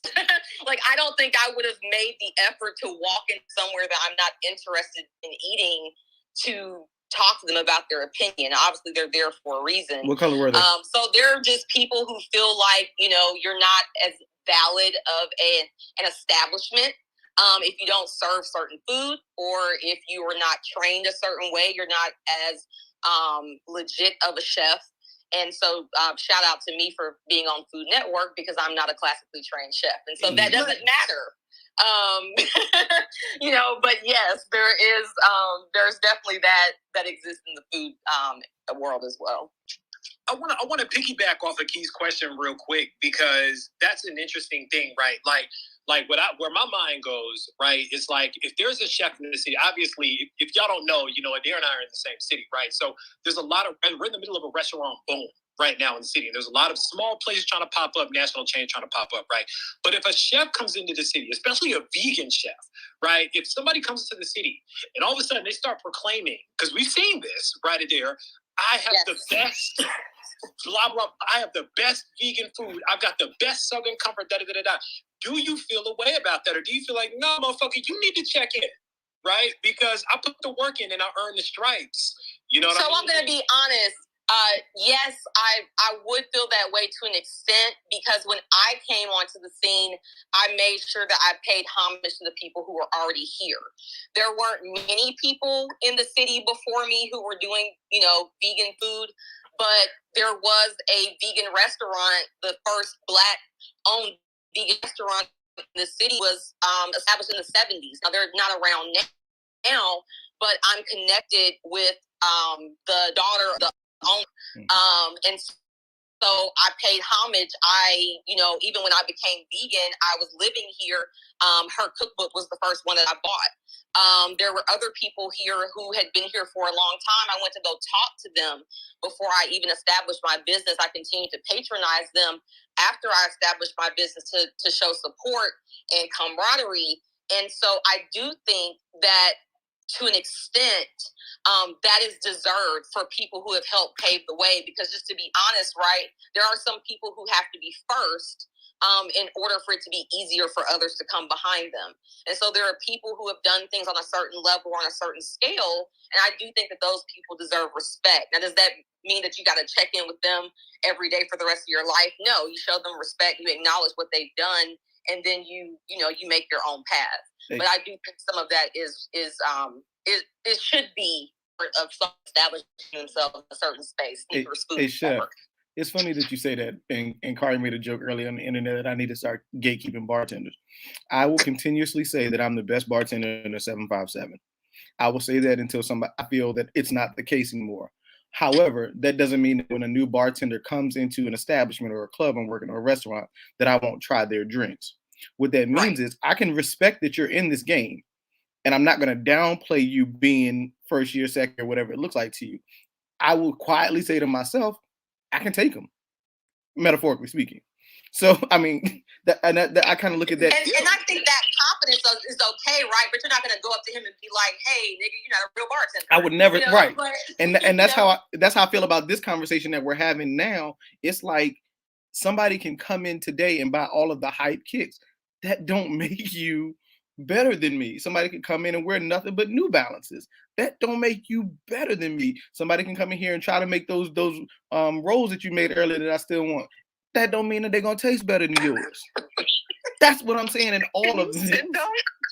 I want those rolls so bad. Yo, so bad. I was trying to hint at that. Like, I'm trying to figure out, because she know I'm from the 757 and she know what the symptoms is. I'm very sorry for the fiending that's happening. I'll address this concern as soon as possible. Heard. No, but I agree with you, Legend, and that's where I'm saying that I don't think it's appropriate or necessary to gatekeep people's level of interest or where they are. Like where you are is where you are because of your story, because of your background, and that's okay. It doesn't make you less of something. You're still part of the community. Thank you, Chef. Yeah. Hey, Kari, who? I don't know who's keeping, because Nate normally keeps track. I think we have Nate, then we have Bianca, then we have Sam, whose hand went down. No, we gotta go DZ. We gotta go DZ, right? Is DZ up next? I think Jordan Bianca. It's Nate, Bianca, and then if anything, DZ. But Bianca and Nate have been waiting for a while. Okay, and then Sam after Nate. I'm sorry, after DZ. Okay, cool. All right, and we're gonna cycle the mics as well because we see the requests as well. So, all right, Nate, it's on you. First of all, I'm activated now, so don't even worry. Y'all good, man. Hey, man. Motherfucking low main, fried rice, I think, soak up everything I was doing, boy. So, just a couple things that we're going to talk about today. First of all, I just want to make a really random point. I didn't like that the Twos were paid homage to honor Michael Jordan because that was his least favorite thing that ever happened, and Nike almost lost him because of that damn shoe. So that shoe was trash. That doesn't make it trash. That is a fact. So I don't like it. I don't like that was used. I just want to say that just real quick. Now on to the topic now. What's been happening? I don't sense the same energy that I've been seeing along the timeline in this space tonight. What's been happening is a lot of people in this community are being made to feel like they're just not important anymore, right? Just because, whatever, you ain't been collecting long enough, you didn't work for somebody, you don't have a follow account, all these other things. We talk about power in sneakers. And what the fuck that's supposed to mean, man? John Donahue was the CEO of Nike. That's the most powerful man in all of fucking shoes right now on the planet. And he will be until he decides to step down from that position. I don't respect a motherfucking word that come out of his mouth when we talk about being sneakerheads at this level of the culture. Not one word. When that man told me that he take L's on sneakers, that's how you know how fucking disconnected this nigga is from everything that's happening on the ground, on the ground level with all of us. So I don't buy none of that shit. We talk about who done did this, who done had these collabs. I live in Atlanta, Georgia. The OG in Atlanta, Georgia is Walters. Walters got 17,000 followers on Instagram. Alma Manier got 170,000 plus followers on Instagram. They not the OGs. They're not to be more respected than Walters is in Atlanta because there is no them without them. Their voice is louder. They have more power in the space, whatever the fuck that's supposed to mean. They got the power in the space because they have all the collabs with Nike. They got collabs with Jordan Brand. That don't make you necessarily more important than nobody else. And don't put no extra bravado in your voice. It might be a little different when you're talking about something that's really, really got a whole bunch of history, like hip hop. Like, yeah, I mean, and obviously there's people that you're gonna respect more than others, but your place in society is not going to be what gets you any type of respect. Also, when the hell did sneakers become not about flexing? Like, I don't know what we talking about. Like, I don't get it. Like, I know people got love. I got love for sneakers. My love for sneakers come from the love of wanting to flex on niggas because I was poor. And the niggas that had money around me had the freshest shit. My first pair of shoes that I bought with my own money was all white Air Forces. Like, because that was the shit. Like, if you had the all whites and your shit was always white, We knew that you had money. We knew that you was stomping in something, that you was getting to the money, that you was re-upping your money to continue buying these shoes all the time. I got pictures from 2003, 2004 with all types of shit. Like, it don't matter, dog. Like, I don't care if you just started collecting yesterday. Look, I ain't no better than nobody else, bro. And I don't feel that way. I don't think nobody's position, who you don't work for. Like, there's mad niggas who got more claim to fame and sneakers than me. And it's a lot of them same niggas that wasn't outside when I was outside at the same time. Wow. So who are they to tell anybody who was who in this whole game, man? It's just sneakers, man. We all did this shit because we want to be fly and we want to look good. That's the crux of this whole thing. We can talk about it being about love and Michael Jordan, this and that. Why we want to be like Mike? Because he's one of the greatest, if not the GOAT to everybody who knows basketball. You want to be like him, you wear his sneakers because this shit's fly because it's Michael Jordan. Like, come on, man. This shit is about flexing, man. I don't know what the hell everybody else talking about. This thing always been about flexing. It's always been about being fresh. Beetlejuice, I don't think is on the stage anymore, right? But he said something that kind of hit me hard, and I wanted to circle back around to that because I wanted to ask him, like, one thing y'all know I do on the timeline every day is respect what everybody says, right? But when he was like, if somebody to me and I asked him, yo, why did you get that? And they were like, oh, I thought these looked nice. He was like, that's not my kind of person. And I wanted to ask him, like, why is that such a bad thing for somebody just to like a shoe because it looks nice, right? Like, I mean, we appreciate stories, but, I guess I just want to make sure that, like, there's a lot of shoes out there that don't have stories behind them or even nostalgia or anything. They just look cool, like to Nate's point, and so it's like, is that such a bad thing? And again, I respect, Beetlejuice's position. That just may not be for him. Sneakers, he sees them as different, but there's definitely, there's a lot to that. There's a lot of, I'm fresh as hell when I put this on. That's a part of the sneaker game. So I get it. You talking about me like that? Like you just gonna act like you're not talking about me? Because oh my God, relax, light skinned legend. Really? Relax. Wow. Relax. This nigga put on animal print one time. Legends more yellow than I am. I don't understand how yellow this nigga is. It doesn't make sense. Wow. Hey Nate, before you go to the next question, Nate, so I understand and I respect everything you said about sneakers. What about the hat game? Anybody fucking with you? I just need to know. There's a lot of people probably fucking with me, but let me tell you about that. It's the same thing. I could gatekeep the fuck out of hats, bro. Like, these niggas that's in hats now because of these silly-ass side patches, like, that's the wave now. These niggas just got here in 2019. They just got here in 2019. I got hats from Fresh Good Fridays back in 2008, 2009. Niggas don't even know what the fuck Good Fridays was for lids. The first Friday of every month, they release a whole set of hats for every city in the damn nation. Same colorway, different city on the hat. They don't even know what the hell that is. That's the shit that they was doing before everybody started doing these side patch things. So, like, but I don't care. Like, if niggas like hats, like, a nigga look good and fitted. Nigga, I be hat fishing niggas. Like, nigga, I'm balling this motherfucker. Wow. You know what I'm saying? Like, I started losing my hairline early. Nigga. Kari, who was next? I apologize for starting, Nate. Who was next? That's my fault. Let me reset. I think it was Bianca, DZ, Sam. Bianca, and then DZ, and then Sam. Bianca, what's good? What up? I just want to say hello to the ladies in the place with style and grace. What's going on? Wait a minute, ma'am. Hey, boo. We here too. Okay, yeah, hello. We don't matter. But I want to shout out to my ladies. There we go. So, like I was about to say, is I'm going to talk about my experience with sneakers. I bought the Space Jams back in 95, 96 with my own birthday money, and that's how I got into the game. You guys know who Classic Kenny is. I went to junior high with him, so I've known him since 6th grade. He had a group of friends, and they were always coming to school with kicks. So, and I liked kicks, and it was always, I've always was told or felt like I was trying to be a part of the boys' club when I came to school with sneakers. So I came in one time with some Grant Hills for my first basketball game, and the dudes went wild. Well, yes, it is a part of flexing. That was the first time that I ever felt like I flexed on these niggas. You know what I'm saying? So it became even more of a thing because I liked that response that I got, and also while still liking kicks. But going into high school, it was more about fashion. I got into DCs, I got into Globes, I got into a lot of skater shoes and things like that. So my sneaker game evolved as I got older. Now, like Chef was saying, at some point I had to wear heels every day to work. Well, I couldn't really, wear my sneakers all like that. So I kind of slowed down on buying them, and I started buying more heels, and then it became like a heel thing. Well, moving forward, I got back into sneakers, and then it just wasn't my thing at the time. I was going through a lot.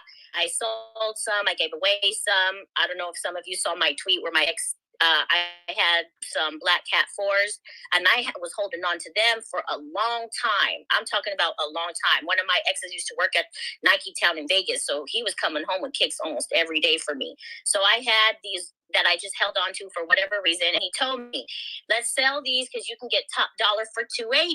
And I'm like, okay, like a dumbass, because at the time I wasn't thinking about value in sneakers and things like this. It just wasn't a thing for me. So I sold them, and I want him to choke on cereal today, but that's a different story. Anyway, so my thing is like, then cereal with no milk. That part. Damn. So then, I started giving away some shoes. I gave some to my nieces and nephews and things. And then by maybe 2013, I started collecting again. So, my love for sneakers, and shout out to Key, because we have Instagram now. My whole thing, I was doing Polaroids on my little outfits when I was young. I had, the instant snap pictures. I lost all those pictures, but I used to make my mom, my dad, my sister take pictures of my outfit with my sneakers because I just thought it was the flyest shit. So fast forward, now that I'm an adult, I'm tired all the time. I work far, and I don't fucking feel like taking pics, but I want to get back into the swing of things. Shout out to Jordan for challenging me. And I posted a pic today, and I felt good about it. Yeah, and I do have sneakers that I haven't even worn yet and all this. Now, to Nate's point, yes, flexing is a thing, but now I'm not really about, it's not a flex for me. If I get a sneaker, cool. If I don't, cool. I've been doing this a long time, so it doesn't, it's not like for me to post it, or I've been wearing J's all week, but I barely posted today for the first time, and it's game day, go Lakers, you know what I'm saying? So I posted it. Someone else had mentioned something, but it was, oh, I know. When the mayor and everybody was collecting pics and all that, a bitch was playing with Barbies and shit. Like, I'm not going to compete with someone who's 30 years older than me, you know what I'm saying, to what the collection that I have now. I don't have apartments and homes full of sneakers. I'm running out of room right now, but I'm not going to compete someone who's been collecting 20 years prior to me. I'm just not going to do that. Now, do I respect their collection? Of course. Do I respect who they are in the game? Of course. But what I'm not going to do is go out of my way and say, I'm paying homage to all these old motherfuckers who've been starting since I was like playing with Barbies, and like, I'm just not going to do that. I'm going to collect my sneakers. I respect the game. Now, people who, come in for clout, just want to resell and try to get me from my every penny that I got to get some J's or some Nikes or something, that's on me to decide whether I'm engaging or not. And at this point, I'm just not engaging in a resale. You know what I'm saying? For a while. I'm not going to say never ever, but just I feel way about it. So again, my collecting and my way of feeling of my sneakers, it just evolves. So that's all I got to say. Thank you. So what I heard you say was that you knew hair and your opinion isn't really valid. Because what I heard, right? So one more time, I'm new here. I'm kidding. Oh, yeah. She was ready to chop your head no, off. I didn't. I was just asking if that. I was just trying to be clear. Boy. No, I'm kidding. No, actually, but that's the thing. Most people would look at my shit and think that, oh, this bitch just started collecting a few years ago. But that's not true. I just don't put it all out on socials to be like, well, I've been collecting since I was 11 and y'all don't know shit. I ain't trying to do all that because that's not true. I've been collecting for a long time. I've put a lot of money into my sneakers, where I would buy sneakers and my dad would just shake his head at me like, you could save that and do something else with it. And it was always a thing. Like, my family, they didn't understand why I was spending birthday money, saving money, trying to get some sneakers. Like, they didn't understand it. You know what I'm saying? But it was just the love that I had for kicks. And I liked to dress, and I was trying to show out at school. Like, when you show up to high school, everybody want to know what you got on. That's just growing up. That's it. Hey, Bianca, let me ask you a question before you go. Because we're about to start rotating some of these mics. You mentioned earlier when you first got on the mic that Jordan had challenged you. Well, Jordan hasn't posted a picture on Instagram since 2019, so we don't even know if he wears kicks. So I need you to. No, it wasn't. Yes, I agree with that. However, it was just a small conversation, and I'll say this: he encouraged me. Got you. To go ahead and post. Can you do the same for him? Huh? Can you do the same for him? Because we sick of his gym pictures. I'm gonna let that man live. It wasn't for him. It wasn't a back and forth. He encouraged me. I obliged, so it worked. So now this could be a start of the new B. You feel me? So yeah. Understand. New year, new you, and we respect it. We can't wait to see those pictures. If I'm not following you on Instagram, please make sure you DM me so I can follow you because I want to see those pictures. Legend, I hate you, nigga. I hate you. Completely. Wow. Hey, Jordan, you know I made a refill, so I'm with the shits. We got DZ, so DZ, be ready. We got Sam after that. Then we got JB with that horrible Saints logo. So be ready after these people finish because we're going to start rotating these mics. What was the score in Atlanta last week? Did you make the playoffs? Okay, cool. Did you? Ooh. So go ahead, DZ. DZ, what up? Yo, what's up, DZ? Good evening, everybody. How y'all feeling? We doing good, brother. How are you? I'm doing excellent, man. To be honest with you, just sitting here listening to the conversation, everybody done said everything I really wanted to, lament on it. To be honest with you, just based upon the honest story, as well as so many I've heard, Nate Frost, how can anybody try to put a gate, or keep anything that's really just an organic experience, to be honest with you. I mean, we all get into collecting shoes because we love them, just for the love of the shoe. And I really, I don't even believe in the concept of a gatekeeping to it, to be honest with you.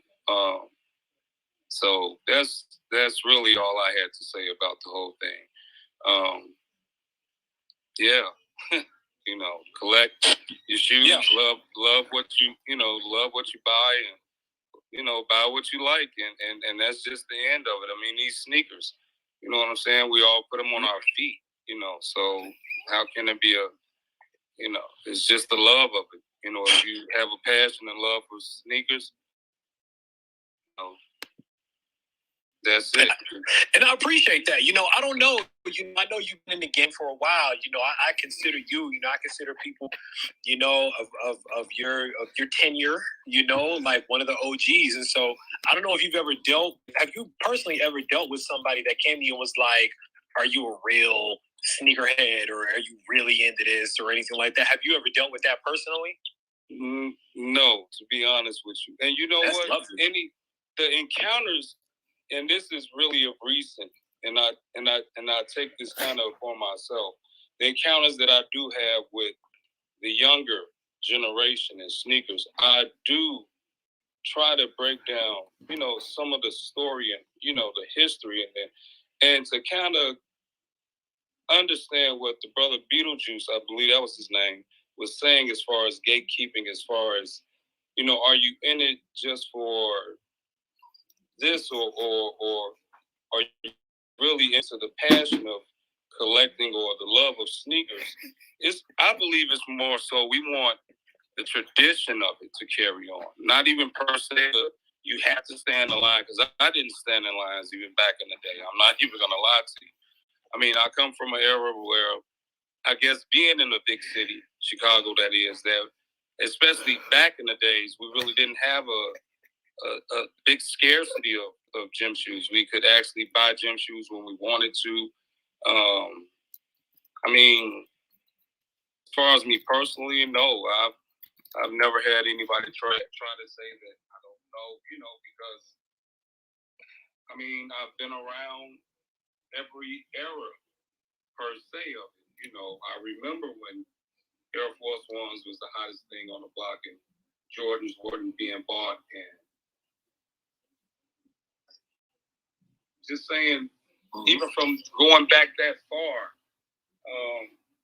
there is no time limit to when you can start being a collector or get engaged in the sneaker community, there's no basic rules to it. To if you like sneakers, if you any introduction into it, to be honest with you, is warranted.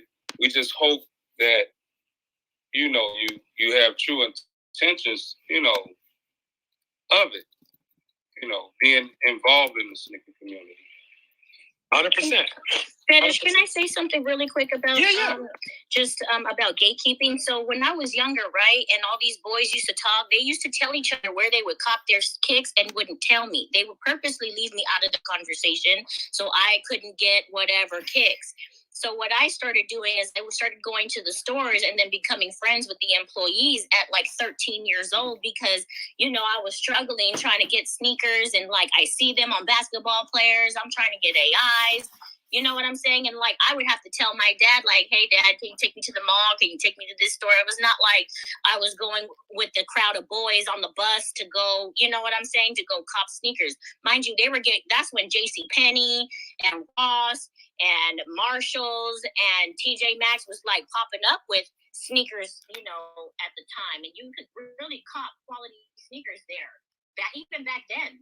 So I say all that to say is the boys used to gatekeep for sure while I was growing up. And then as I got older, obviously, I was like, fuck y'all, I got this. But anyway, I just wanted to put my 2 cents about the whole gatekeeping situation.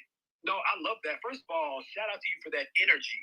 That's number one. I love that energy that came out of you as to that. Like, it seems like, you came at that situation with some fire in you, like, fuck all y'all. And I love it. You know what I mean? Because now, like, you strike, correct me if I'm wrong, you strike me as the type of person, right? You're not always out to be liked, but you will be respected. Am I right? Am I on the right track with that? That's a perfect definition. I like that. Okay. I'm not mad at that at all. I respect it. All right. I think we got Samantha up next, right? Legend? Yes, sir. They showing off right now on this live. So I'm sorry. Sam has been losing her shit right now. Sam has been dropping sneakers that came out like, yeah, Key, chill out. Key, really? I'm just saying, Key, calm down. Yo, women are flexing. Yo, no, Key just pulled out. He just put out Storm Blues. I don't even know if they've been worn yet. Like, yeah, bro. No, I wore them a couple times too. Yo. Some guard on because them shits are still pearly. They're beautiful. Don't do that again, please. Jeez. Sam, it's yo, Carrie, I don't know why I don't know if you're paying attention to this live stream, but these colors, I'm gonna say colors because they're all beige, have lost their minds. They are showing out right now. Like, I'm seeing them. You see them? I'm being very humble. Go ahead, Sam. What up? It's always my motto. But for me personally, I don't really. So to me, my OG is my dad. And rest in peace. My dad was the person who put me onto sneakers, who bought me sneakers, who took me to see, as people say, Michael Jordan shooting in the gym. So your history of sneakers and what material is used is definitely going to be different from mine. And two, like growing up in the Bronx and mostly in Harlem, most of the OGs were people were like, drug dealers at D-Boys, just being outside. So when I used to go outside and see them, they didn't know the history of the shoe. They just knew they was going to wear this shoe with this shirt because it was going to be fly. And I knew for me, every weekend, because that was the only time I could get fly, because I went to Catholic school all my life, my weekend was the time to shine. So as far as somebody like, oh, you need to give respect and all this other stuff, you can have respect. But as soon as you disrespect me about something, that's when all the respect is just like gone. Now, these other people who want to come into the sneaker game, whether it's new, whether it's, older, whatever the case may be, in 2017, my small collection that I had was gone. Like, gone to the point where it just couldn't be saved because of someone else's negligence. I'll say that. And like a majority of the sneakers here, I had to start over. So does that make me a person who needs to be gatekeep? Because a lot of my stuff is newer. You know, like to me, it really doesn't matter. Except for it's like, you know, the whole disrespect thing. Now, as far as people getting resale pairs and however many they pick up, like if those people are not your jam, then they're just not your jam. That's all it really is. Like, you can't make everybody fall in line. Everybody's going to have their own opinion. Everybody's going to want to do things differently, you know? So it's just like, let people be who they are. I love that. No, and I agree. Let people be who they are. You know, seriously, first of all, you know, rest in peace to your father. Rest well to your father. He obviously raised an amazing daughter. So, you know, you raised an interesting point, right, about seeing Michael Jordan being in those moments, right, that we, and a lot of us just, you know, wish that we could have done. Lord knows, I wish I could have seen Michael Jordan play in person. Like, oh, that would have been a dream, right? And, you know, back in the day when these sneakers were originally releasing, right, like, gatekeeping, in my opinion, really didn't exist because history was being written at that point. And I think that a lot of people these days wish that that type of enthusiasm without the ego would come back. I'm one of those people, right? And if I'm aging myself on that, so be it. But, you know, I love just you taking us back to that moment, right? Because this, you know, when the stories were being written, none of this existed. It really was purely for the love. It was for being fresh. It was not always about, you know, the story and the this and the that. The only story that we knew was MJ was the GOAT, and he was killing it, you know, and that was all the story we needed. You know what I mean? And it's, you know, well, go ahead. No, I was saying no, it definitely was. You know, my first thing, you know, I'm always gonna be humble about something, but I'm always going to get fresh. Like, that's just what it is. Like, living in Harlem for over, like, 20 years. Like, I'm about to be 41 soon. So that's what I know. Like, that's ingrained in me. And however people see it, like, oh, you flexing, you doing this, you doing that. No, this is just how I get down. Like, this is it. Look, Harlem don't play. Did she just say that she going to be humble? I am humble. Just humbly fresh as hell. That's all. Being humble and being from Harlem don't go in the same sentence. Listen, Harlem niggas are really cocky. Not Sam. Sam is cool, but Harlem niggas are very cocky. Harlem is cocky. And like I said, Harlem, y'all took that L on a fucking versus with Joel's looking like a fucking mess. Wow, I still don't understand that escalated quickly. Wow, Jesus. I still don't understand that, but yo, Diplomats Harlem, come on, Dame Dash, come on. I mean, you have every right to be cocky, though. Y'all have every right to be cocky, though. Y'all are fresh as hell. Like, I mean, it is what it is. And even when so at work, we always had to dress up. But, like, towards the end of it, they were like, oh, you know, you can wear G's. And it was just like, at that point, yeah, it's a wrap. This is made for me. So, you know, I used to come to work head to toe down with my sneakers on and whatnot. And, you know, people would just, you know, come and ask me, even though some guys used to, like, trying to shit on me, I used to be like, that doesn't really work. How about you just try next week? But, yeah, I mean, to me, it's just about getting fly. You know, people who resell, they resell. I mean, I resell too. It is what it is. You know, so I'm forever going to say, like, oh, I'm older, I've been around longer, like, you need to pay me some respect. No, just we're going to respect each other and keep it moving. When you get disrespectful, that's when Sam comes out. And that's not really good. So, you know, maybe the energy in here is very peaceful because am I crazy, y'all? Like, fellas, I've seen a lot on the timeline of people like, nah, you got to sit down and eat your food. You don't know anything about this.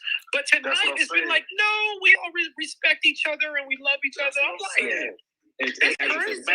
These niggas is mad positive, Kari. They politicking like you out here. These niggas is mad wild. Bro. Kari with the response. This shit is crazy, bro. Like, these niggas been mad disrespectful up and down the timeline talking about who shit matter. Right. Who can say what, who done connected what, who been here, who been there. and all this other bullshit. They've been mad disrespectful along the timeline, especially to the ladies. I've been seeing this shit. It's like it's all we got. We all gotta respect each other. Like, nah, nigga, come here and get this disrespect. Get your ass in the coffin. First of all, Key, do me a favor, Key is disrespecting all of us. Go to bed, Key. Go to bed. Key is just Key just opened up the Frank stand on all of us, and I'm just gonna let that be what it is, because that was wild. Key, I know I didn't just see you. I did it. Screen what I think I just saw. Yo. Yeah, you did. Everyone, just relax. What did y'all say? What Key just put on the live stream? No. Let Key say what Key just put on the live stream. Listen, because we gotta get to the hands, but you know.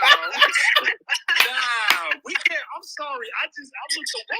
What was that shoe you just put up? It was something red. What was that? It was a Chicago one, but I know most people didn't like this pair, but for me, it's still special because at least I own a pair, but it's a 2013 version, you know, but it's you know. Are they still dead stock? No, oh my God, no, I wear these a lot. Bro, yo, like your shoes so clean. Oh did my your Lisa God. restore them? What is going Yeah, on? bro. No, I just you know clean them as much as I can after I'm done wearing them. But yeah. But here's the thing, like I really thought I had something for Key. She was, because first of all, I know Kari guys that might be dunks too. I just want to throw that out there. So I thought I had one for, because we're just playing around, listening to y'all not being real like y'all be on the timeline. Not all of y'all, but some of y'all. And we're having fun. And Key said, I got one. I was like, let me pull out something I know nobody really knows about. And Key just really said, did you want the vegan Franks or the real Franks? Because like she shut me all the way up. So I think we get to these hands enough. At this point, so we have O, we got Preston, and then Jeremiah, who never speaks. I definitely want to hear. So what's good, homie? Because and then Marvel. My bad, I didn't see Marvel. You had your hand up, bro. You ready? You want to talk? No, I'm saying, why you skip me? What I do? No, I said you was up. Oh, JB, you up next. You my JB. Hey, charge that to my heart, bro. I've been drinking. You right. You next. Hey, also just for y'all's information, when you decide to speak at any point, turn your mic off and your hand was up, it's gonna put your hand back down. So like that, when you chimed in about the football shit, it took your hand back out, and so niggas ain't see your hand. Yeah, that's on me, JB. That's on me, bro. My fault. Nah, my bad. I was just fucking with you though. But the Falcons. You're a Saints fan. You used to come in last. The Falcons do suck. Whoa, coming in last? Wow. Check the records, man. You got a quarterback? Okay, I'm just okay. Go ahead. Hey. Nah, they got a hybrid that they paid $90 million. What are y'all doing to this man tonight? Back to the shoe. But nah, I'm gonna be real transparent. I don't follow sneaker niggas on Twitter because when y'all be getting into it, like somebody said earlier, you got the choice to jump in or stay out, and I just ain't got time to argue with dumbass niggas. So I don't really know where this topic stems from, but what I will say is gatekeeping been around for a long ass time, you know, like, and it's not just sneakers. Niggas will sit there and tell you you're not getting into heaven. Like, niggas literally gatekeeping heaven's gates. So fuck them niggas. That ain't gonna stop me from going to church. But wait a minute. Wait, hey, yo, what? I'm just saying. Hey, when he right though, like they be like, oh, you went out to the club last night, you ain't getting into heaven. Like he right. Nah, bro, you can't get away with that one. Go pray real quick. That's wild. Hey, yo. But I real like it's just something that's gonna happen, you know. So whoever was targeted, from what I'm hearing, it sounded like it was Legend. Fuck them niggas is at the bottom. Like at the end of it all, it's really niggas with little nuts who mad that they lukewarm sneaker seekers and they finna lose a couple of wins because there's more people actually getting the opportunity to get more shoes, you know, or like even whatever it may be. See, that's the Lord. The Lord Whatever the case may be, niggas knew. is just... The Lord knew the sin was too much. That was Jesus right there, y'all. Y'all see the power of God. JB, you cut out. You cut out just a little bit for a second, man. My bad. Somebody was calling me. My fault. But like basically, that was Jesus, nigga. Answer. That's a quote. I'll get back to him later. He know my heart. But nah. So that's where I want to start. And then I want to say it was Nate who said he's from Atlanta. I've been living in Atlanta for a long time, and I'm not gonna lie to you. Evolution is kind of where it's at, and you know that's the problem with Walters, in my opinion. niggas just can't keep up with the game. I mean, I fuck with Walters. I know the history. I know what it is. But I'm going to go there and get some Dickies or a hat. But niggas is not going there for shoes for real no more. Especially not like Jordans. Like, I mean, they got some Puma colorways that niggas ain't never seen. They got some felines on the shelf that niggas is not rocking on the street, you know, that I would go and pick up. But it just haven't evolved. And that's where I feel like that voice shit does kind of hold a little, it got a little power behind it, because if you not pleasing the masses, and that's literally your purpose of having a shop, is to feed the streets, and niggas can't eat off of you, you know, your voice kind of get dim. But shout out to Walters. I went there and got me a D2 not too long ago, the motherfucking coveralls.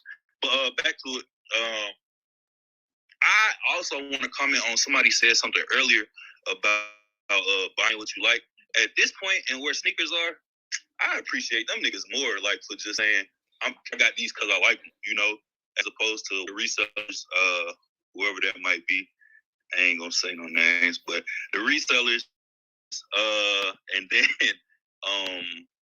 niggas who acting like they buying it because of the history behind it, but it's like maybe 2 colorways, 3 colorways. Last year was an anomaly, but like 2 or 3 colorways that genuinely come out because of OG colorways. Like, we had the Raging Bulls and shit like that, but like, as far as what sneakers have become, niggas is just buying the shit because they think everybody else want the shit. Like, so if you buying it for the love of the game or just how sneakers look, you being 100. You not, man, fuck that other shit. I forgot where I'm at. You said fuck that other shit. Oh yeah. Okay, yeah. So back to that. And my last thing I'm gonna say is, I feel like what Key said earlier, like, okay, I'm young, I'm 24, you know, but like, I wanted it. Man, I started buying shoes in 2010. I still got shoes from 2010, like, and that shit, that's because that's what I wanted. And when I had the opportunity to get it, no matter how late to the game I came, I got that shit. And even shit that I couldn't get then, I just circled back now that I got bread and I got my own job. Like, I'm getting what I wanted then. While niggas is trying to, while niggas is trying to get fucking whatever ugly ass new dunk colorway just because they fucking dunks. Like, come on, bro. And my parents kept me out the game long enough, so I'm definitely not gonna let no gatekeeping ass nigga tell me what the fuck I can do personally. Talk that talk. Talk that talk, bro. I just want to let you know, I apologize for all that hate, because I appreciate the energy that you just brought. Thank you for keeping it real. That's real energy. Yeah, that's real energy. First of all, let me tell you, JB, you and I are friends. Just so you know, JB, sir, if I come down to Atlanta, please don't rob me. We cool, you good? And if you need something, let me know, brother. You and Nate, actually. Yeah, for some reason, y'all niggas like to rob. Can y'all get y'all do? Please? Y'all like to stop breaking the law. Hold on. Go play some basketball. Go do something. Don't disrespect my city. Hey Jordan. Talk about Jordan, that bullshit Philly shit y'all got going on up there. Don't disrespect my city first. Philly is violent. Can you guys relax? Hey Jordan. Jordan, we scam. We don't. And it's not even we. Scam people. Jordan, is that a Don C hat that's in the video now? Is that Don C that I'm seeing? Is that Dre? Yeah, Dre with the Don C on. Okay, I just want to throw that out there. Yeah. I mean, he also has a Smithsonian behind him. Like, it's the second largest collection on Twitter, right behind you. First of all, Dre got me beat. Wait, what? All I see is about 20 shoes behind Dre. That's all I'm gonna say. So your shit is a freaking museum, because for some reason you decided to show us everything. You can't prove that. Even crazier when he gets his Container Store deal. Yup. I'm going back on mute. Bye, guys. Who's next? What's good, bro? Because y'all not doing this to me today. International O in the building. Hey, what's going on, fellas? What's up, family? What's up, baby? I haven't seen you in a while. I love you, nigga. You know, man, I love you too, man. You my bro, man. You know, just chilling, trying to put something together, man. On the topic of gatekeeping, man, honestly, I think it's needed, but only for an aspect of people who taking advantage of other people in the sneaker culture. You know what I'm saying? Like, I don't have a problem with resellers. I rock with resellers. I done bought shit from them. They didn't came through in the clutch. But when you taking advantage of people, if you stealing shit that you know is not real, but you telling people they real in their face, you need to be gatekept if you manipulate people, telling, oh well, not even just a resale. If you somebody saying, hey man, I want this shoe, it's for the toe, and then you sell it to the person, and then they turn around and flip it, like shit like that. You need to be gate kept, and you really just need to be distanced and kept out of the shit, and not even be, you need to be called out and just really be kept at bay, at distance from people who really love this shit and really put their blood, sweat, and tears into that shit because it's corny. Oh, let me ask you a question. For YouTube, how you feel about niggas with reps acting like they legit? For clout. Man, it's corny, bro. It's corny. You know what I'm saying? Like, it's, man, look, I don't hate. It's people I know that do get real pads early, and I respect it because I'm just not paying that. You know what I'm saying? But it's people on there doing them reps, man, and acting like they're real. And I'm looking at them. I'm like, bro, there's no way. That's just the Jordan jump man look pregnant. Like, it ain't cool at all, bro. I don't really respect it at all. But I mean, teach us on. It ain't my place to tell them what they can and can't do. I just don't like how they. You know what I'm saying? You lying to your followers, man. And the ones that don't know no better don't know no better, but the real ones know. Not the jump man being pregnant.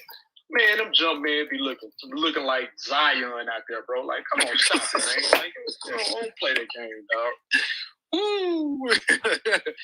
Nah, that's fair. That's very fair. Deception is a whole other conversation, man. I want to, but thank you for that, bro. Listen, I put a tweet up there as well. I want to throw this into the mix as well because Tony T threw a question out there.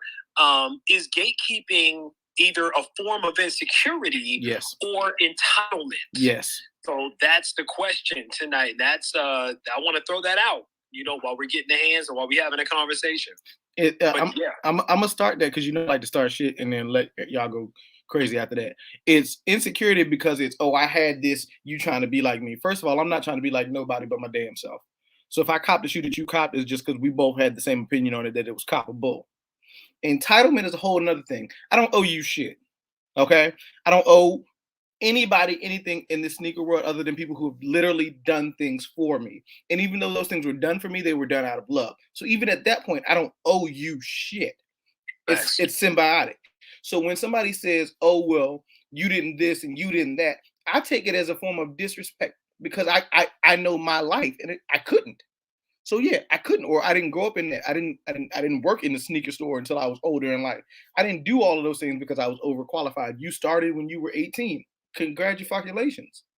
What do you want me to do?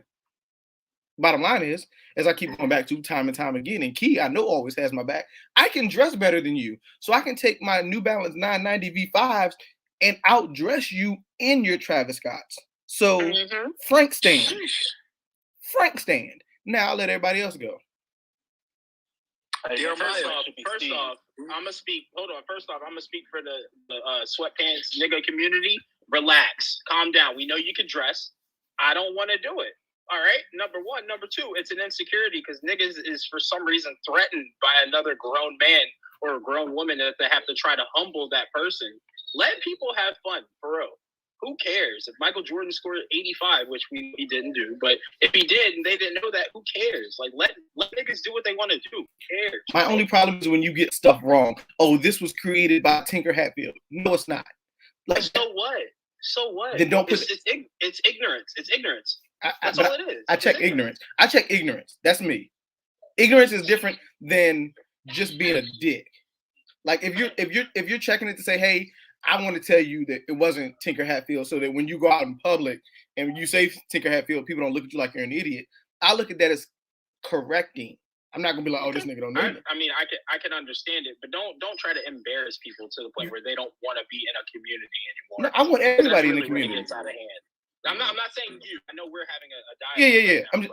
Yeah. Other people on the timeline, like for some reason, they like to try to show out and embarrass people and hurt people's feelings. You just look like an uber dickhead, and all of us look at you like that. And you lose mad respect.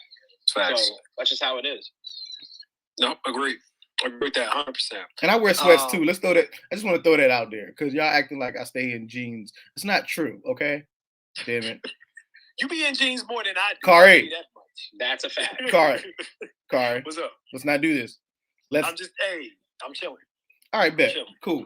Chilling in one of his 2 apartments. One that. Why are y'all doing this tonight? There you go. Listen. First of all, I only have 2 apartments for another, what's today, the 15th? For another 16 days. Whoa, Right, wait, so that's a long time. That's a long time. If you would have been like 3 days. It's 2 weeks. That's wild. But you had it for a month, though. Okay, so you did that to yourself. Anyway. Who is all next? right. Is it Jeremiah? Yes. Wait, we got, is it Paxton or Preston? It's Paxton. Hey, hold on. Paxton. It should be Steve next, man. He got kicked out the speaking room at some point. He had to come back. He was supposed to be at the JB. Well, Nate, this is your job. I'm trying to help. Nigga, I'm high, bro. Like, you know. Marvel can go before me. Marvel was before me, but yeah, Nate's right. I did get kicked out like 2 or 3 times. I don't know what happened. Beta be Badian, bro. It happens. Yeah, let's go to we'll go to Marvel, we'll go to Steve's, we'll go to Jeremiah, and then we'll go to the other hands as well. So go ahead, Marvel. What's on you, bro? I appreciate it. Thanks, Steve, for the alley oop. Look, I'm a nigga from Brooklyn. I think I'm a little bit older than y'all. I'm in like my late 30s.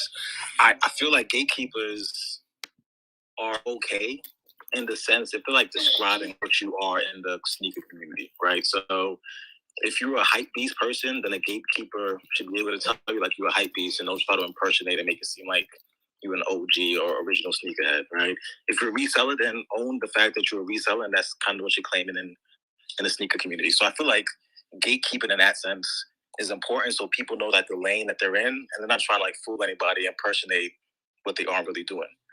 As far as like OGs, like you like sneakers because you like sneakers. I don't feel like if I'm older, you got to know the history of the sneaker to rock the sneaker.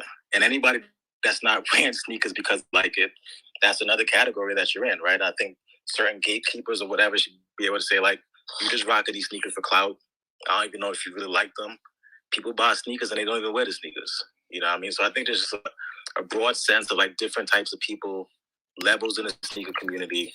Folks just need to own up and be honest to like who they are in the sneaker community and like respect it. You know, I think that's an important piece. The other thing I'll also say is for like the younger folks, like don't let these older dudes hold the fact that they have age over you to like you have to pay them homage, because that doesn't make any sense, right? The mere fact that they was born in the 80s and he was born in like the late 90s and early 2000s doesn't mean that they're some sort of expert over the broad sneaker community than you.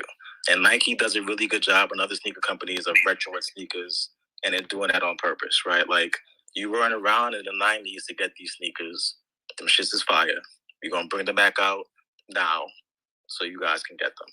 So I think like you got to look at everything like a broad spectrum when it comes to this whole sneaker community and gatekeeping and things like that. Wise words. Okay, I can dig that. Wise words, 100%. And I'm with you at the older age too. And like I said, I just didn't get into it because I ain't had no money. So I respect it 100%. Yeah, for sure. Yeah, I mean, you can't fault people for not having money. And if you got, even if you're older now, right, and you got the money now to get the sneakers, or like you're late in the game, it's all good. Like, who is anybody to tell me I can't like rock those sneakers, or like I need to explain to you the history behind like Jordan scoring 45 points, wearing number 45 when he came back? Like, yeah, I'm not wearing the sneakers because of that. I don't know these dates, shit is fucking nice. Right. Yeah, like who cares? I'm not. And some people might be wearing the sneakers because of that, right? And that's all good. Some people are just wearing the sneakers because they like how the sneaker look. At the end of the day, that's just what it's about. I'm gonna buy the sneakers because I like how it looks. If there's some nostalgia surrounding it, then that's another reason I'm gonna buy the sneaker. And I think a couple of people brought that up as well. You want to look cool, like the OGs back in the day, like, you know, whatever, like people that you went to high school with, the cool kids was rocking that. You wasn't able to get it. You're able to get it now because you're older. People have different reasons for wearing whatever they want. There's nobody that can like call you out on it or make you feel like you're less important if you don't have a story behind it. I love it.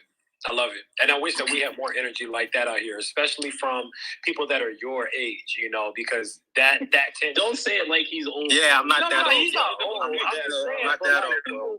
You know, but like people like that's not, you know, like the millennials, right? Like not the Generation Zers or whatever, but like the millennials or even older, right? Like that tends to be the group. And by the way, I'm a millennial, right? So I'm in that category with you.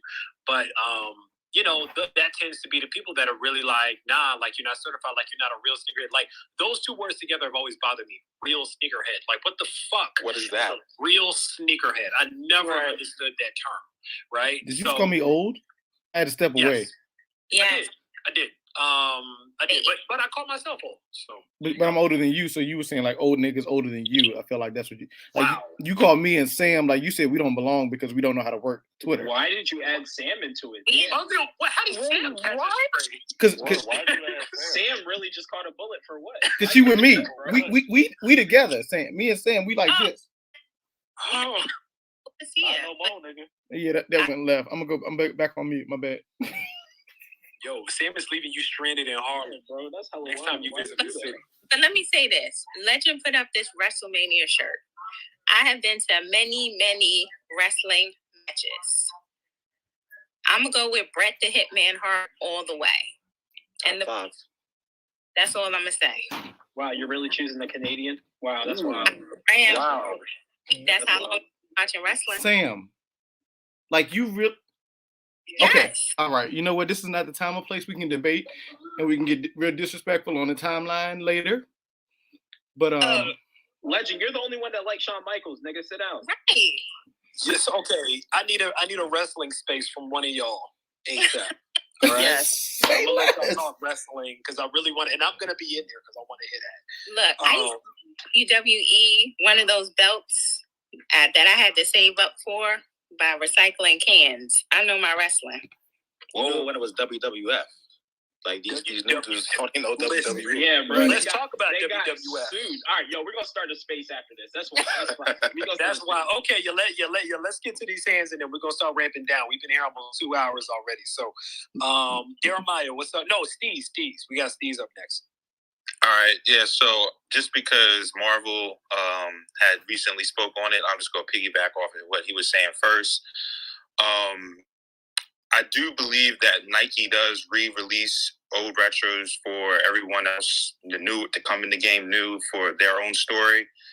If you watch Trinidad James's show, Full Size Run, they always speak to that where, Nike's going to re-release shoes. So it's going to be, the 15-year-old kid, 16-year-old kid, whatever the age, the one that's just coming into the game, so they can have their own story for the Raging Bull 5s or the Thunder 4s. So I do think that does make a good point. I personally have never been gatekeeped on anything. I guess it's just people just not to flex or nothing, but people just know who I am from in my area. They just know that I've always been in the sneakers. So I've been in the sneakers since middle school, and I'm probably going to try and show my age a little bit, but of course, I watched Jordan growing up. So the Taxi 12s, when the Bulls wore the pinstripe jerseys, it caught my eye. And then my friend came in with the 13s with the eye. So those are the two shoes that I can vividly remember as kids, or as a kid, that kind of caught my eye to get me into sneakers. And then when I actually started to get to pick my own sneakers at Foot Locker, when Tracy McGrady wore the mismatched T-Max, the blue and the red pair, went and got the blue pair. They were too small, had to end up returning them, but that is what it is. But then the next school year, I got the A5s simply because of the Jadakiss and Allen Iverson commercial. And at that point, I was kind of hooked. So from that point on, I was always making sure I was fresh. And Nate said it right. Most people that I know, at least, get into sneakers to flex, whether it's just to stay fresh or, you can say you ain't got these. Everyone wanted to come into school and be like, you ain't got these. And it was more so a competition. It wasn't like, no one needed to know the ins and outs of things and anything like that. It was just more so, I like sneakers, you like sneakers, we like being fresh, and everyone's competitive. So we just go, that's how everyone that I knew got into sneakers. And then it kind of developed from then and there. As my passion grew, then that's when I wanted to start learning the ins and outs and the technicalities of things. The only time that anyone really even tested my knowledge about sneakers is when I worked at Foot Locker. And that was very few and far between, where some people may be like, hey, why is this shoe so important? Or, you know, what makes this shoe so special? So, you know, I would tell them like, hey, this is, I'll give them the theme, the background to it, and they'd be like, oh, okay, cool. I mean, and I've never been the type to be like, nah, you can't be in the sneakers, you pump faking, you faking, blah, blah, blah, blah, blah. I just, if anybody asks me questions, how can I get the sneaker? What's a good sneaker to get into? I always give them my honest opinion. Like, hey, this is what you need to do. You need to get into this raffle. You need to download this app. And still to this day, I still do it. Like, people are like, well, how do you get all these shoes? Hey, I just go on the app. I just, you know, do this, do that, the third. I mean, yes, it's a lot more harder to get sneakers than it was 5-10 years ago, but you got to stay up with the times if you want to get those shoes. And then the last point I wanted to make was, as far as like gatekeeping as a whole, I don't think anyone should be gatekeeping, like testing anyone's knowledge about the sneakers. It's just really not that serious. It's kind of stupid if you really think about it, because I mean, at the end of the day, once you're done that conversation, they just still buy the shoes. So it's not like you changing anything. You're just kind of wasting your time and effort. You're not, you know what I mean? You're just beating a dead horse at that point. The only thing I kind of get like upset about, not really upset, I can't think of the word, but it's more so the culture vultures that you see pop up on YouTube and the consignment shops and the resale shops that are obviously exposing a lane to simply make money. None of these dudes like sneakers like that. None of them appreciate the culture like that. None of them can really have a dialogue about sneakers, but they know there's money to be made in sneakers, so they're exposing that. And a lot of people hit it on the head as far as the pump faking on YouTube. I mean, the algorithms, if you search a few sneaker videos on YouTube, you'll start seeing 10 ways to make sure you cop on sneaker app. The best way to do this, the best way to do that.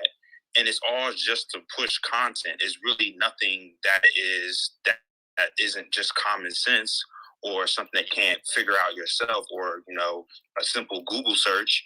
It's just them pushing content and then them not caring about, you know, the repercussions, because if someone starts questioning them on it, they'll either hide the comments or block you.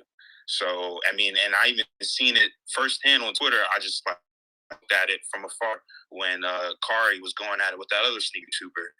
I mean, it's just crazy to me. It's just like, fam, like, I know you just got into sneakers because you wanted to be a YouTuber. So you wanted to be a YouTuber, and getting sneakers was easy for you because you just bought a bot. You already had a computer. You bought a bot. Bam. So it was all hand in hand. And at the end of the day, I respect the hustle, but we go call a spade a spade. You're not really in it for the love of sneakers. You just in it for the revenue. And that's, you know what I mean? And then the last point I want to make, a lot of the people, a theme was people who were saying, you know, is it insecurity or entitlement? It's definitely insecurity for anybody that's trying to gatekeep with the knowledge factor. And I think it's an insecurity because if they can't dress, they're not fresh, you know what I mean? The only thing that they can hold over you is their knowledge, their sneaker knowledge. So if they can't hold that sneaker knowledge over you, then that's where the insecurity comes. They don't feel like they have any say in the sneaker world as a point. Like, they're just another guy. So, and if for them to still feel like they are like that, you know what I mean, they're going to try and be like, well, you don't know nothing about this shoe, so why are you in it? But at the end of the day, I mean, who cares? You know what I'm saying? But that's all I wanted to say, and, you know, that's it. No, we appreciate it. First of all, Danny can kiss ass. All right, that's number one. There we go. We're just gonna get that out there right now. Who? He can. That's the YouTuber. That's the YouTuber that Steve was talking about that I got into it back and forth. Oh, the dude that blocked him? Hey, Kari, I heard Danny. Yeah, he blocked him. I heard Danny say nigga with the ER. You said what now? You know damn well he does say the hard R. He does. And he likes saying it too. Listen, and I know we're being recorded in here. I don't care. On record. Like, his accent is giving me northeastern United States, right? It's giving me Boston. It's giving me New England, right? It's giving me Maine. KKK, that's what it's giving. I don't know exactly where he lives, but what I will say is that, you know, he's had some takes on here that just rubbed me the wrong way. But if you watch his channel, you know, like, you know what Danny is about, right? So it is what it is. So I apologize for y'all. I got out of character that day, but I just Stop it rubbed me apologizing. wrong. He did. I'm about to take another drink. It's just like you can tell by someone's Abby off the rip, like if they're a cornball, and that's just, you know, you give them the Abby test, like, oh, this dude's a cornball. Like, I'm not even going to entertain that. So that's why I kind of just watched it from afar, and the whole point of, well, your screen captures or whatever he was saying aren't inviting. Yeah, thumbnails. They're fake. Thumbnails They're clickbait. Bro, yeah. And I was like, bro, your shit looks just like everybody else's. Okay. Let me say this, because I want to read the comment that's in the chat. If you're on this chat right now and you make YouTube videos, if you're not watching the live stream, I want you to click in the next 2 minutes, because I want YouTubers to stop doing this dumbass face. Stop acting shocked. Yeah, stop acting like you don't know what's going on. How did I get the? Oh my God, I'm holding. I got it. Like, stop that one. I hate. That's the dumbest. It's like a fake comic book. Yo, stop doing that shit. Comic book picture. Like, it's just mad corny, and all the YouTubers do it. It's just like, I hate that shit. But, and it's like, I guess that's what the young kids gravitate to. But it just, to me, it's just like, it doesn't make any sense. I would never click on something where the dude's acting shocked to see a shoe that he purchased. Can I say something real quick? Hold on, Nate. Before you say that, the other comment was that we need to know where Danny's whereabouts were on 1/6/2021. And we know where he was. We know where he was. Nate, what were you gonna say? And then we're gonna get to the end so we can wrap up. This is just a man law. Don't sit around with your mouth open, okay? Because that's a pause moment. All right, you don't take photos. You just out here with your mouth open, inviting shit to go in it. Okay, that's all I'm saying, man. Don't do that. That's not Frank Stand. Frank Stand. Who we had Jeremiah, we had Paxton, we got G Lead, and we got Killer, and then we're gonna wrap it up for the evening. So if you requested Mike, I'm sorry. We appreciate you. We'll see you on Tuesday. Yeah, for real. Jeremiah, what's up, brother? Damn. Hey, what's happening, man? Can you hear me? I got a new headset. Oh, we hear you, bro. We can't wait for this. We hear you, baby. Oh, Lord. You in the building tonight. Let's go. Listen, y'all. First and foremost, excuse me. You know what I'm saying? Jameson hitting a little bit hard right now. But we talking about gatekeeping, right? So, little short story about me. I grew up on the north side of Chicago. Shoes was everywhere. You know what I'm saying? Like, everywhere. And I always felt like I was always a part of the community, even if I didn't have the kicks, because I always had a passion for shoes, period. It didn't matter if it was gym shoes, dress shoes, whatever, like, why. But I was in the same era when, you know, the Bulls was doing the damn thing and shit. So every time I saw all my classmates with shoes, I'd be like, man, like, I always wanted those. Like, I wanted that. But I didn't come up in that type of household, you know what I'm saying? So, like, you know, we was over at copping shoes at Marshall's and the Kmart and everything, you know what I'm saying? Got the Pro Kids on, you know, little Reebok joints here and there, you know what I'm saying? Nothing too crazy. It wasn't until I caught my first pair in 97 at playoff 12s, which I will be getting another pair of those. That just basically, like, got me on fire, you know what I'm saying? That was the first pair, let me say, rewind back. That was the first pair that was gifted to me. But the first pair I actually caught with my own money was a 2001 playoff 12 or playoff 11s. Actually, that came out. I love patent leather. I'm a sucker for those. And I've been copping sneakers since. What I'm saying though is that shit don't matter to anybody. Because I'm not better than anybody. Just because, you know, I've been copping sneakers for a while, you know what I'm saying? Even though I love the history of sneakers and I love the stories about them, I can't go up and gatekeep anybody. I've had people try to gatekeep me. I had motherfuckers go up and tell me that I couldn't rock dunks because I can't skateboard. Newsflash, motherfucker, I can't play basketball either, so the joke on you. but I'm still gonna go up and be fresh and flower how the fuck I feel like it. You know what I'm saying? And that's how I always felt about sneakers. I always felt like when I put on a pair of shoes, it was something about it. It was like a Superman cape, you know what I'm saying? And you just like felt just dope.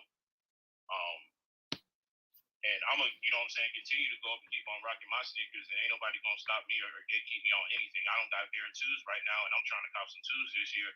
And I know motherfuckers gonna be like, oh man, you weren't around copping twos. I wasn't, bro. I was broke as fuck. I promise you that.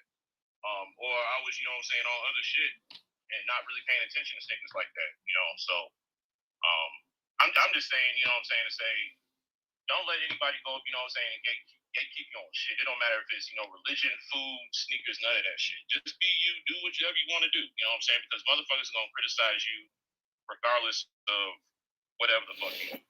Look, and that's what I'm saying. Like the twos, like thank you, Jeremiah, for that. Like the off-white twos was some of the worst gatekeeping I've seen in a long time. And that's why I don't understand. Like, I love the conversation, but it's like, you know, like that shit really got gatekept by a lot of people. Oh, y'all like twos now, huh? Well, here are my twos from 20 years ago. Y'all wasn't outside. Y'all wasn't around. So we can't like them no more. Rest in peace, Virgil. But fuck rest in peace, Virgil. You know, I don't get it. I don't get it. Can I say something? Can I say something controversial? Can I say something Jordan level? Yeah. Please. So when I hear people say that, oh, you know, they try to gatekeep a shoe that you didn't like, blah blah blah. I have a different taste in type of, you know, lifestyle, women, all of that than I had when I was 18 years old. Things change. So if my thought and opinions have changed on it, I don't care. I'm gonna buy what I want to buy. So I just don't understand why people feel the need to tell me what I can and can't have. Well, here's the thing. If I can't have it, let me use your card on the things that I can buy. Preach. Talk about it. Like, let me get Kari's black card, and I'll buy everything that he approves, and we can go from there. What? Yo, I got one more thing. I don't get this up with you tonight, bro. I got one more thing to say. Y'all. Yes, sir. What's up? There's an elephant in the room. I know it's some motherfuckers that don't really rock with Kari like that, don't really rock with sample size like that. That's just around, you know what I'm saying, on some spot bullshit. Listen, the top right-hand corner, there's like a bright red leave button you can press and you can get the fuck on. If you're not really rocking with my guy, get the fuck out of here. That's what it is. Turn off the mic. Wow. Oh shit! Wait, hold on. Hey, yo, I didn't even get to mute my mic. Hey, D. I mean, but he got a point. He ain't lying. Happening. They're gonna come with this, and then they're probably gonna be tweeting subliminals, and it's just like you don't gotta be here, bro. Yeah. Yeah. Content for YouTube. Like I said. Wow, Jesus Christ. And I know niggas in here that don't like me, but hey, I don't give a fuck. That's recorded too. Run and tell that. Yeah, hey, look, I haven't been scrolling through who's in here, so I don't matter who's in here. If they're in here, they're a fan. Fuck them. There's that part too. Damn. Jeremiah, ladies and gentlemen, listen, just so y'all know, just because he's quiet, don't mean he don't have nothing to say. Hey, yo, right? Jeremiah is a dude to be like, hey, go ahead. I'm gonna tell you twice. Go ahead. After that, look, that's bro for real. Like y'all don't know. Jeremiah been down, and he's been very supportive, and we support him. He's in our group chats. He's a part of all of us, man. So that's the nice way of putting it. Jeremiah is the shooter. Let's put it like that. Jeremiah really is the shooter. Okay. He really is. He's a loose cannon. I'm scared of him. I don't think y'all understand the faces on this live chat went crazy. Like, I don't think anybody was prepared for that. Yo, I'm looking at the chat right now. Whoa, is it boy? Whoa, oh shit, violence. Talk about it. Wow. Okay, Jeremiah, you blew up. Nigga said I'm sleeping in my Black Forces tonight. Yo, that's wild. Hey, Key, quick question. When was the last time you told somebody to suck your dick? Oh my God. Yesterday. Yesterday. No, this is all Ashley's fault. I'm really working on it. If you wanted to ask me that, all you had to do was call for me, first of all. Yeah. Ashley told somebody that today. I didn't tell anyone to suck my dick today. I told somebody to eat a dick. What the? is, everyone knows that's the most disrespectful route that you go. Like when somebody is like grating on your nerves, that's the most disrespectful route you go. It's the quickest, and it's like I already know I'm gonna get a reaction. And yeah, I'm from New York. I'm from New York. It hurts. It hurts when they. Yup, it sure do. There you go. It hurts. It hurt me, and she wasn't even talking to me.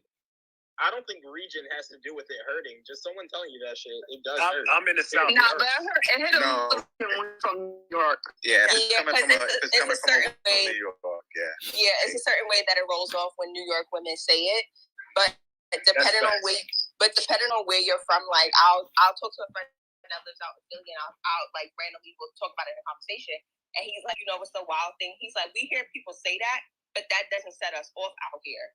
He's like, if you say that at home in New York, you already know you're gonna get a reaction. He's like, but depending on where you're at and you say it, he said, you know, it's not always gonna cause a reaction, but I already know if I'm saying it and I'm at home, I already know what's gonna happen. Facts. Well, that escalated quickly. Angry and violent. I don't want to piss anyone. We're not. You just be spying us. Like, stop playing with me. Notice how they jumped me when I said that. Y'all are violent. Leave me alone. Because you're saying we're angry, and the funny thing is we're not. But when you say what makes us angry is you telling us that we're angry. I apologize. Hey, yo. She's about to say the worst thing right now. Sam's voice is so calm.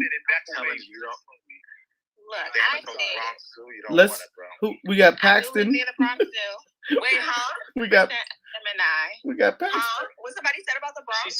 She heard Bronx. No, They said the Bronx is perfect. We got Paxton. All right, that's what I thought. We got Paxton. The Bronx is amazing. We love Jennifer Lopez. The Bronx Don't do that. Don't do. Wow. Jesus. Make a rap with Jennifer Lopez. I ain't gonna hold you. You know what? Let me tell you. I'm right in the chat, and y'all went for Jennifer Lopez. All right. No, but listen, we already know that the Bronx Daddy is in the building. I mean, come on. Like, come on. No. See? No Jennifer Lopez though. All right, you know what? Let me be quiet. Kari, I'm trying to Yeah, help me. Yeah, you know what? I'm on that one. Hey, I'm a mute right now. Hey guys, we got Paxton up next because y'all have lost your minds. Paxton was good. Hey, what's up? Oh man, space has moved so quick. There's a lot of things to talk about, but really quick, I just want to shout out to the guy at the very beginning of the space who talked about the wearing your StockX tag on your sneakers. Like, I don't think that's cool at all. So I definitely agree with what he said. I think it's horrible. I think it almost like has this rubber stamp on your forehead that says I got swindled to pay more money for shoes. That is what it is. Damn, I mean, as a frequent shopper, that triggers me. Relax, bro. But I understand what you're saying. Here's the thing. It's like an unspoken thing that we buy shoes resold because sometimes we take an L on a sneaker that we wish we would have paid for retail, but we don't advertise it. You know what I mean? It's not like I'm repping StockX like on my shoes. Especially by the way, after that data thing, I love how we all just forgot about that. That they lost everyone's passwords. And they had a huge data breach, and then the CEO or whatever his name was, he was on the Complex Sneakers podcast, and he talked about, well, it's happened to other companies, so, what can you do? Like, what do you think? What kind of answer was that? Whatever, but that's a whole side thing. And then really quickly, shout out to the girl who said she briefly brought up Bret Hitman Hart, right? I grew up in the generation of the UFC, not the WWE, but I'm from Calgary, and he's from Calgary, and so I've seen him at so many different events. Like, he's a huge figure in the city here. And so getting on to what I wanted to talk about, which is, this whole space has kind of made me thought about, when I got into sneakers and how I started, right? And there wasn't really anyone to teach me anything, but I came from a very, weird place of playing skateboarding video games and then seeing sneakers inside of them. And one of the first sneakers I saw in skate for the Xbox 360 was, it was Ice Cream and Terry Kennedy, who was a skateboarder. And it was this like pink shoe, and I thought it was so weird and cool. And then learning that, Pharrell, this guy who like makes really cool beats, he's like running, Ice Cream, and I'm like maybe 11 years old at this time. And then I start kind of going into, the internet and trying to figure out about this streetwear stuff and learning about Fairfax. And that was one of the greatest things about getting into sneakers was the education that I was able to do. But I remember when I entered high school, like I saw a guy dripped out in like some ice cream, and he had some really cool Jordans on. I didn't know what they were because I come from the world of skateboarding, not basketball. And basketball is just not big where I'm from at all. Like, it's really non-existent. So when I came up to him and I asked him, I said, hey, those are really cool. And he was wearing a pair of 11s, which I didn't know what they were at the time. But I asked him, I said, hey, where'd you get those? Like, those are sick. And cool ice cream denim too. And he kind of just shrugged his shoulders and said, figure it out for yourself. And he walked away. And I was like, okay, damn. But it really made me want to get into that, right? That you could say he was a gatekeeper by being like, yo, I'm not going to share this information with you. Fuck you. You're just a weirdo. But like, one side of it really made me aggressively research and try to understand the culture, right? Because like some people have brought up, there's a lot of people getting in sneakers today for business purposes. They're trying to make money and they don't necessarily understand the culture side. And for me, that was so important, understanding the culture, where it came from, because I'm born in 94. So by the time I'm into this, it's like the mid 2000s, right? But there's guys in 85 and in the 90s who were really, pushing certain types of sneakers, creating the hype, creating the reason that there is sneaker media, sneaker YouTube, this Twitter space even, right? It's so interesting to me. One of the first sneakers I bought when I wasn't even into skateboarding anymore was the AirTech Challenge 2, which is like a retro 10 sneaker, right? And I didn't even know really Andre Agassi or even tennis. I just thought it was really cool, like the hot lava colorway and everything, right? And I started getting more into that and understanding like, retros and 90s and all these things. And I understand that not everyone's going to try to do that level of education. Not everyone's going to try to search out videos of like, DJ Clark Kent and Mayer and these guys from New York. And, I remember like the first time I saw the Chris Vidal episode of the Tyra Banks. Remember that? Because he's from Flight Club. And he was on Tyra Banks and they were roasting him over his sneakers. His girlfriend was there. Like, that's something that, the youngest kids today will never understand. They're looking at sneakers on TikTok and they're literally looking at the TikTok stars who are just buying them sneakers because, it just looks cool, right? They're just going into a shop, trying to flex some ones because they think it's cool or whatever. I mean, it is what it is. I think a lot of people here in the space too have probably gotten a DM from somebody being like, I want to resell sneakers. How do I get into it? And you're kind of just rolling your eyes like, oh man, like this guy has no idea. Now it's like, what do you do? Do you tell that person, hey, there's a whole other side to this and you shouldn't be in here for money? Do you try to explain where you came from? Like, it's a whole thing. There's so many different angles to sneaker culture and business and how we kind of all got here, right? But it's important that I think we all kind of just support each other and the space that's happening, because sneakers are really cool, but it's also really, really important to understand, I guess, where they came from and who started this and why. And specifically too, like as someone who's from Canada, it's like, this is American culture from New York and from LA and specific groups of people who are wearing this. And, now it's just kind of become mainstream, but it's cool to see where it came from. 100%, man. And listen, I just want to, just jump into this super, super quick. You're the type of person that I really can appreciate. Like, Paxton, you might get invited to the barbecue for real, because like people that come in and they understand like, yo, listen, I'm not going to fake the funk like I know everything, right? And even with that, even when people try to shit on me, I'm going to take that negative and turn it into a positive, which is just like the mantra for my entire life, like taking the negatives, turning them into something positive, and actually going out there and seeking information so that you can have a deeper appreciation for this thing that is being ridiculously, democratized, gentrified, whatever you want to call it out here, all the words, the fact that you still want to reach back and understand the history means a ton, man. So I'm not going to drag this out. We've been here forever, but thank you very, very much for that. I really appreciate that. Seriously. Oh my God, y'all stupid. Okay, we got I think 2 hands left. We got G Lee and then we got Cook Up Cam. Who was first? Y'all know who was first between the two? G Lee. It was G Lee? Okay, so we're gonna go G Lee and then we're gonna close it out with a Cook Up Cam and then we're gonna wrap up. G Lee, what's happening? What's going on, everybody? So to answer the question, I think that gatekeeping is an entitlement, but can be projected as a form of insecurity. If you're a quote unquote gatekeeper, you should not be arguing with anyone about their status as sneaker collector, enthusiast, or connoisseur. I do understand that times have changed. No more standing lines for 24 hours, running through malls, signed up on the gates for kicks. I do believe that certain people are envious of the new generation because copying kicks with bots is effortless. So I can kind of see why some people are a little envious of them. In my opinion, your quote-unquote status as a gatekeeper should not be based on your collection, because you can buy OG pairs on eBay. So, somebody could be new and buy a whole bunch of OG pairs, so it doesn't make them quote unquote a gatekeeper. To be honest, after listening to everybody, I really do not completely understand the standards of being a sneaker gatekeeper, because a gatekeeper guards a gate and controls access. I'm not sure about anybody, but I've never gone to or seen a gate. The only entity that I know that controls access is Trophy Room. I do not have any aspirations to work in the sneaker or fashion industry, so I'm not familiar with the gatekeeping. The people that I rock with are respectful, so I have not knowingly had a conversation with the gatekeeper. I'm very sorry that so many people in the community have been, gate kept, and I cannot imagine what several of you have gone through. We have to do better as a culture.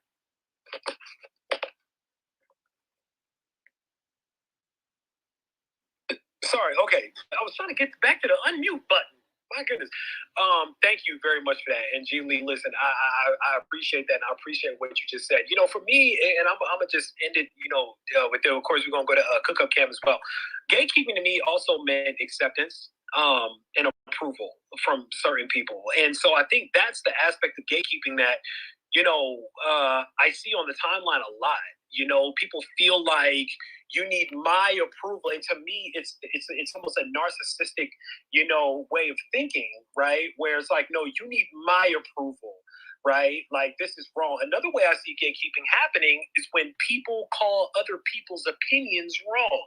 That to me is a form of gatekeeping as well, because who are you to tell somebody that their opinion is wrong? I don't like this shoe. You're wrong for not liking that shoe. I don't appreciate that. That to me doesn't say community, right? Like, I get it. Like, I have my opinion, you have your opinion, but I can never tell G Lee, if you come out and you're like, yo, this sneaker is incredible, I can say, I don't think that this sneaker is incredible. But what I cannot say is, gee, you're wrong for thinking that this shoe is incredible.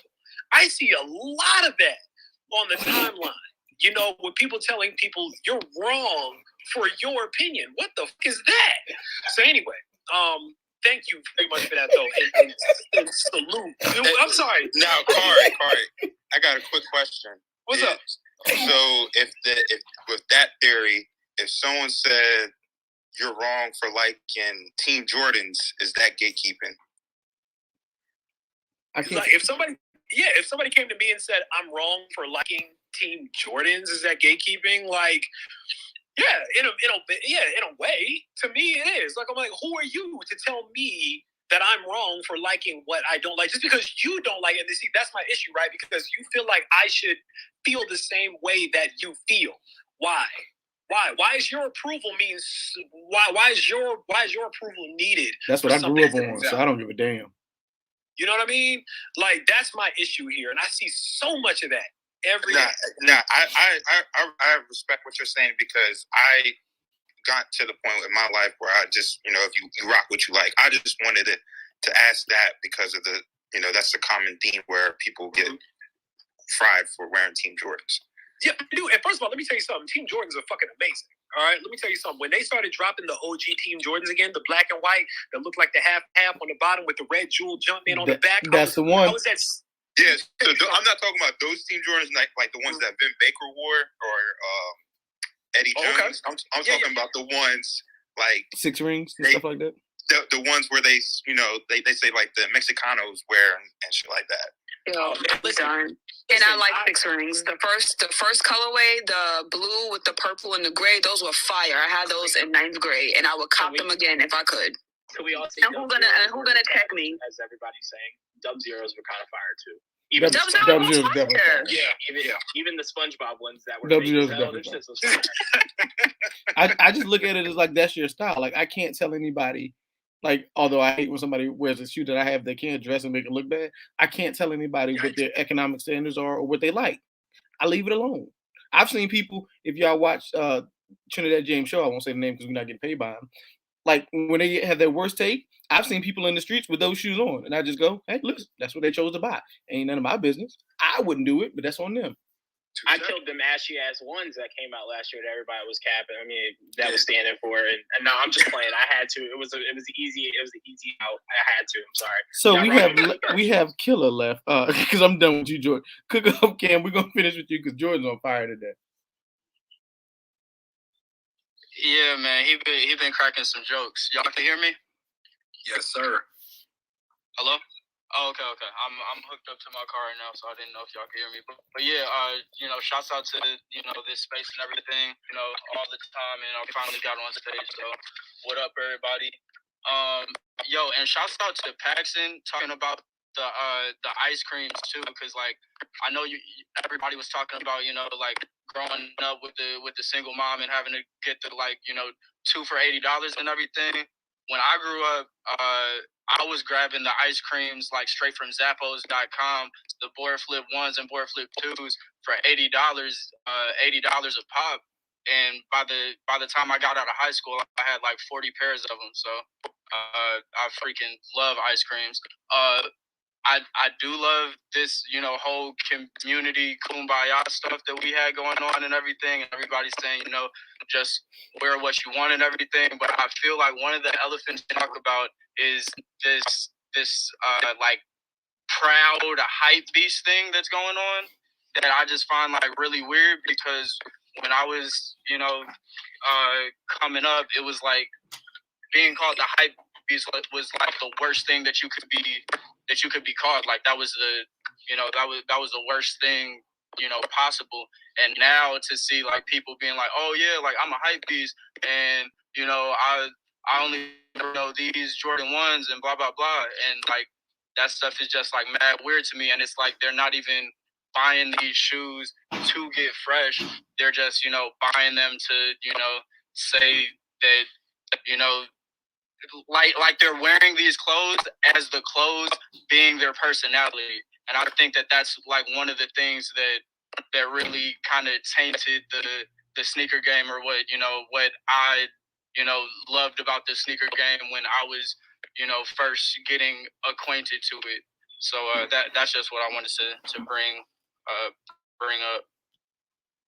No, that's love, man. And look, first of all, we appreciate you actually joining us tonight. So I know that some folks got things to do, and we appreciate you pulling up on us for real, man. Listen, don't let nobody gatekeep shit you got going on out here, my brother. If you want to be fresh, all right? If somebody got an issue with you, you come and holler at us, all right? Tell them to come to Sample Size. Tell them to come over to Death Row, and Jeremiah's going to take care of them, just like he took care of some people tonight. Because as soon as he said what he said, I saw about 10 people leave the room, which was insane. So. God, quickly. Y'all are being petty as shit tonight. Like, why are y'all being like this? Nah, it did happen. I watched the follower account. I mean, the attendance count dropped like a mother. Yeah, it did. It literally dropped. It was crazy. So I don't know who left, but yeah, that was crazy. But nah, bro, I appreciate it, man. And look, man, we're gonna wrap this thing down, man. We've been here 2.5 hours. I don't know how we keep doing this thing, but thank you all for being crazy enough to hang with us on a Saturday night, man. Y'all know it gets insane. Tonight was utterly insanity. It's just pure insanity. This has been recorded, and so this will be available for playback immediately as soon as we get finished wrapped up in here. I want to thank you guys so much once again for turning up on a Saturday night in Sample Size with me, my guys, my ladies in here as well. Everybody, it was just insane. I'm not even gonna hold nobody. Fellas, ladies, do y'all have any last words for the people tonight? I do. I was gonna say, go ahead, Legend. First of all, go and let Legend go. First of all, you'll probably close it out. Okay, go ahead, Sam. You go first. I just want to say this as a disclaimer, because I heard at least 2 people mention this before. Bots are not everything.